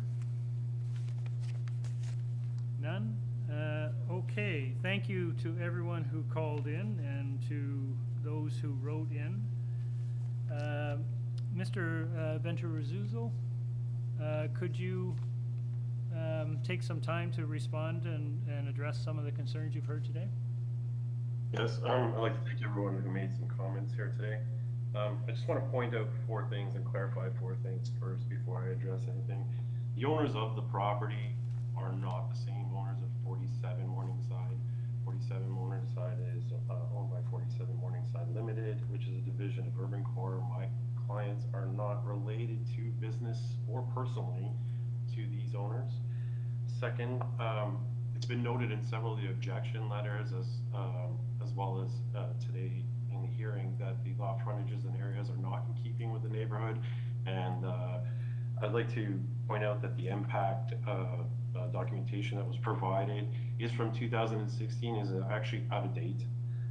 As I read into record, the lots that in the neighborhood do have lots that are 3.9 meters wide, 5.47 meter wide, and actually the 2 lots directly west to us at 36 and 38 are at 5.5 meters wide, which is less than what we are asking for. Also, for lot areas, for FSI, there are lots at 42 and 42 and a half Morningside that were approved with 1.28 FSI, and then at 22 Beresford at 1.09. So I believe we're in keeping with that. With reference to all the, I guess, deficiencies in zoning related items, we have done a full review of this application with zoning staff and planning staff. There was a submission of a waiver, and the only reason that waiver was submitted was because due to the pandemic and getting response back from staff, we would have not met the application deadlines. So we did take the original zoning certificate letter and we copied the variances and made the adjustments as we had conversations with staff regarding FSI, building height, building length, and also landscaped area. We've addressed these comments that staff have had, and now they are in favor of this application and have not submitted any objections. To address some of the points, with regards to the front yard setback, we're proposing a greater setback than what's existing with the current 1.5-story dwelling. The current setback is 3.92 meters to the enclosed front porch of the southwest corner of the dwelling, and 5.3 meters to the southeast corner of the dwelling, which is non-conforming. Our proposed front yard setback is 5.7 meters for both semi-detached dwellings, bettering the front yard by reducing it by 0.32 meters. The statement of the owners at 36 Morningside that they're going to have our property is going to have a negative impact on their sightlines to the park, I find a little bit concerning, because if you look at where our house will be situated, and if you can pull up the picture that they supplied looking out their front bay window, you can see that the roof line of the existing 1.5-story dwelling is visible in the left side corner of their house. That would essentially be where our bay window is. So it would not really negatively impact any views for 34 Morningside, or 36 Morningside, sorry. So you can see the corner of that gable roof there would be where our bay window would be projecting on that side of the property.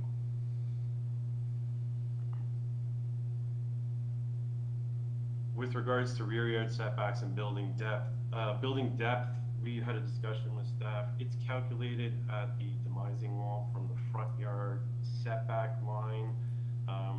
We had several discussions with them with regards to the 14.89 meters versus the 15.31 or whatever it was. They've taken it at the 14.89 meters, so this is what staff has told us is our requirement, and depth is calculated from the front yard setback line to the rear wall dwelling. The rear of our proposed dwelling does project past 32 Morningside by approximately 0.32 meters, which is a foot. And on 36 Morningside, it only projects past the rear wall by 1.26 meters. We feel that our proposed setback for the rear yard of 6.5 meters and 14.8 is in keeping with the neighborhood as well. In order to maintain the privacy of these rear yards, we've tried to not locate any windows on the rear 1/3 of the dwelling along the side walls.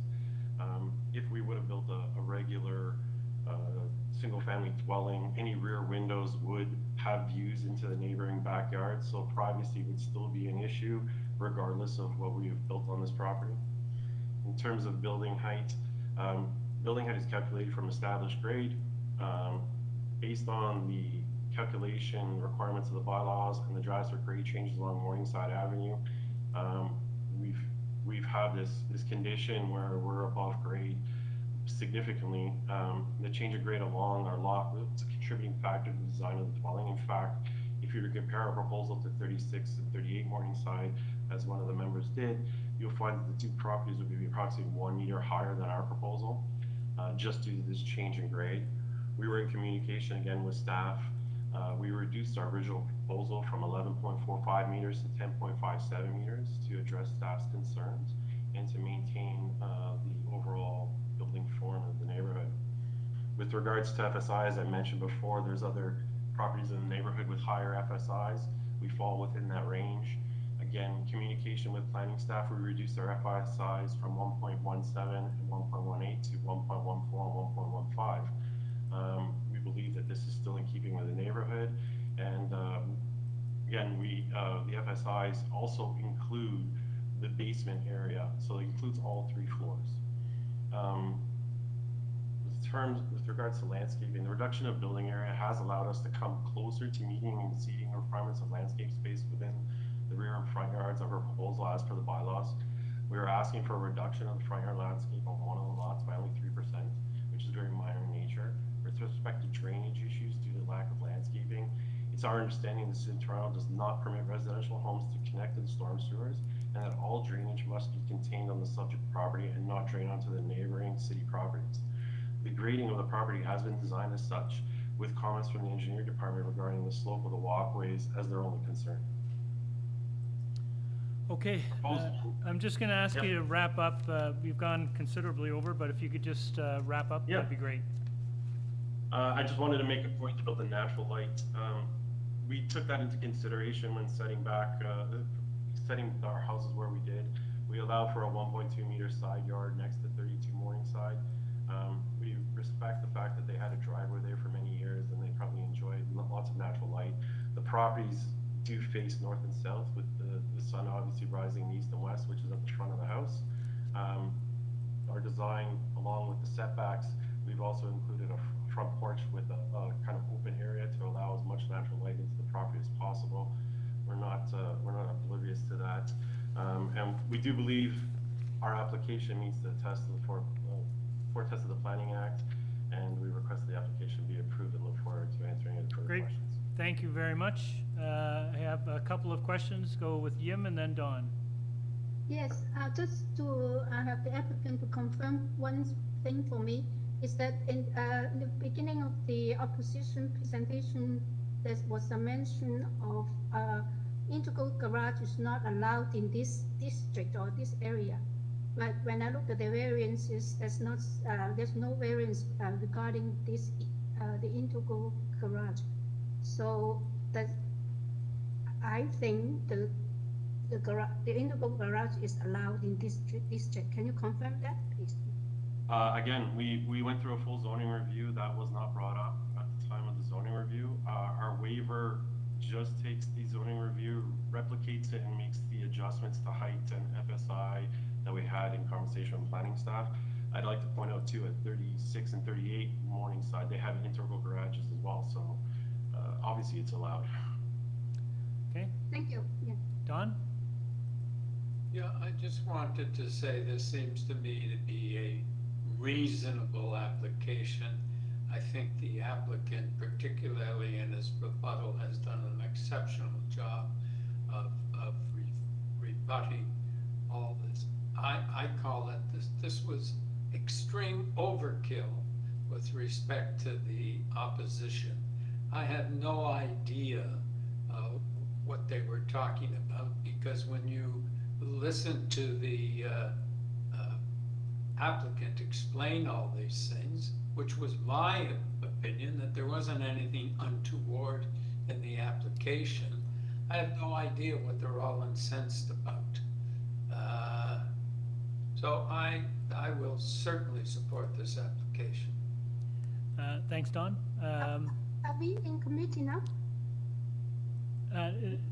I guess we are. There were no questions. No, we were actually asking questions of the applicant. But if there are no more questions. I do have some comment though. Okay, so we will then move into committee and comment away. Okay, I just want to add to what I observed, because first of all, I do not think it's fair to say that the proposal is suggesting it's going to be a triplex, because it's very clear the proposal is a duplex, semi-detached duplex. I don't think the comment is fair. And also, I noticed that the front yard said that they require a variance, but first thing, they take it as almost the average of the two adjacent property, and also it's a fair distance, quite a fair distance from the street. And I do not have any problem with the front yard. And then I do agree with Kyle and Don that it is a very reasonable proposal. The important thing also, they said that it will impact the view of the adjacent property, but there's no side yard setback variance either. So it means that they sort of set back enough from the two adjacent property. Okay, thanks. Carl or Peter, any further comments? Peter? Sure. I guess just to get on the record, I agree with both my colleagues who have spoken already. I think this is fully reasonable, and there have been many, many instances like this in the immediate neighborhood of substances and new builds within very similar lot sizes and density ranges. I think what it is it's an evolution of the neighborhood, and neighborhoods change over time, and I think this is an exhibition of that, and it's done, I think, in a reasonable and sensitive way, so I'll support it. Thanks, Peter. Carl? The reason I raised the question in the middle of the presentations was if the concerns were being raised in an area that was a really low density, perhaps bungalows, I could understand it a bit more. I think that this proposal compares favorably to 36 and 38. I don't notwithstanding the fact that there are some differences, I don't see this one as being more negative than 36 and 38, which I think also stand out. Are you on the screen? Pardon? It's okay. Go ahead, keep going, Carl. The thing that still concerns me and concerns me a lot is the information that was brought forward by, I think it was Nicholas Singh, about all of the variances that aren't being requested, that need to be requested, and the inaccuracies. I find that very concerning. I remain concerned with the application from that perspective. Thanks, Carl. I'll just weigh in on a couple of points. I frankly agree with my colleagues. There are other houses in this neighborhood, not only the ones that are immediately west, but there are two others, 44A and B, which were newly constructed, which look very similar to what's being proposed here. I'm fairly familiar with this neighborhood. I would take a broader view that this is a neighborhood that is a walk to Bloor Street, a walk to the subway, adjacent to a very lovely park, next to schools. It is the kind of neighborhood that is not surprisingly attracting a great deal of attention. People want to live in here. It does have a very good lifestyle, very good amenities, and it's not surprising we're seeing investment into this neighborhood.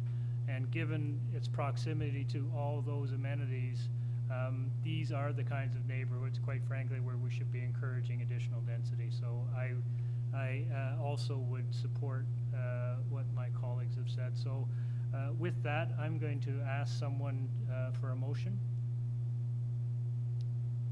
It's a severance and? Right. So we have to deal with the severance and then the two plans separately. So if I could ask someone to move a motion. Yim? You're muted, Min. Yim. Oh, sorry, yeah, I was, okay. I'm going to move a motion for approval of 39A for the severance, subject to the engineering condition for a standard condition for severance. And there's no condition for other than the engineering, development engineering condition. And the standard conditions. And the standard, yeah, the standard conditions? Yeah, the standard severance condition. Okay. Yeah, and then 39B, subject to forestry condition 2 and 3. And then I move for approval for 39C, subject to forestry 3 condition. Okay, is that correct? Okay. Don, you second this? I do. Okay. All of them? Yes. Okay, thank you very much. We have a motion and a seconder. All those in favor? It's unanimous. You have your approval, sir. Thank you all to those who called in today. Through you, Mr. Chair, we do have to switch to Sure. YouTube stream because we're over time. So everyone watching on YouTube, we're going to switch over to the PM Part 3 stream. Okay, just give that a minute.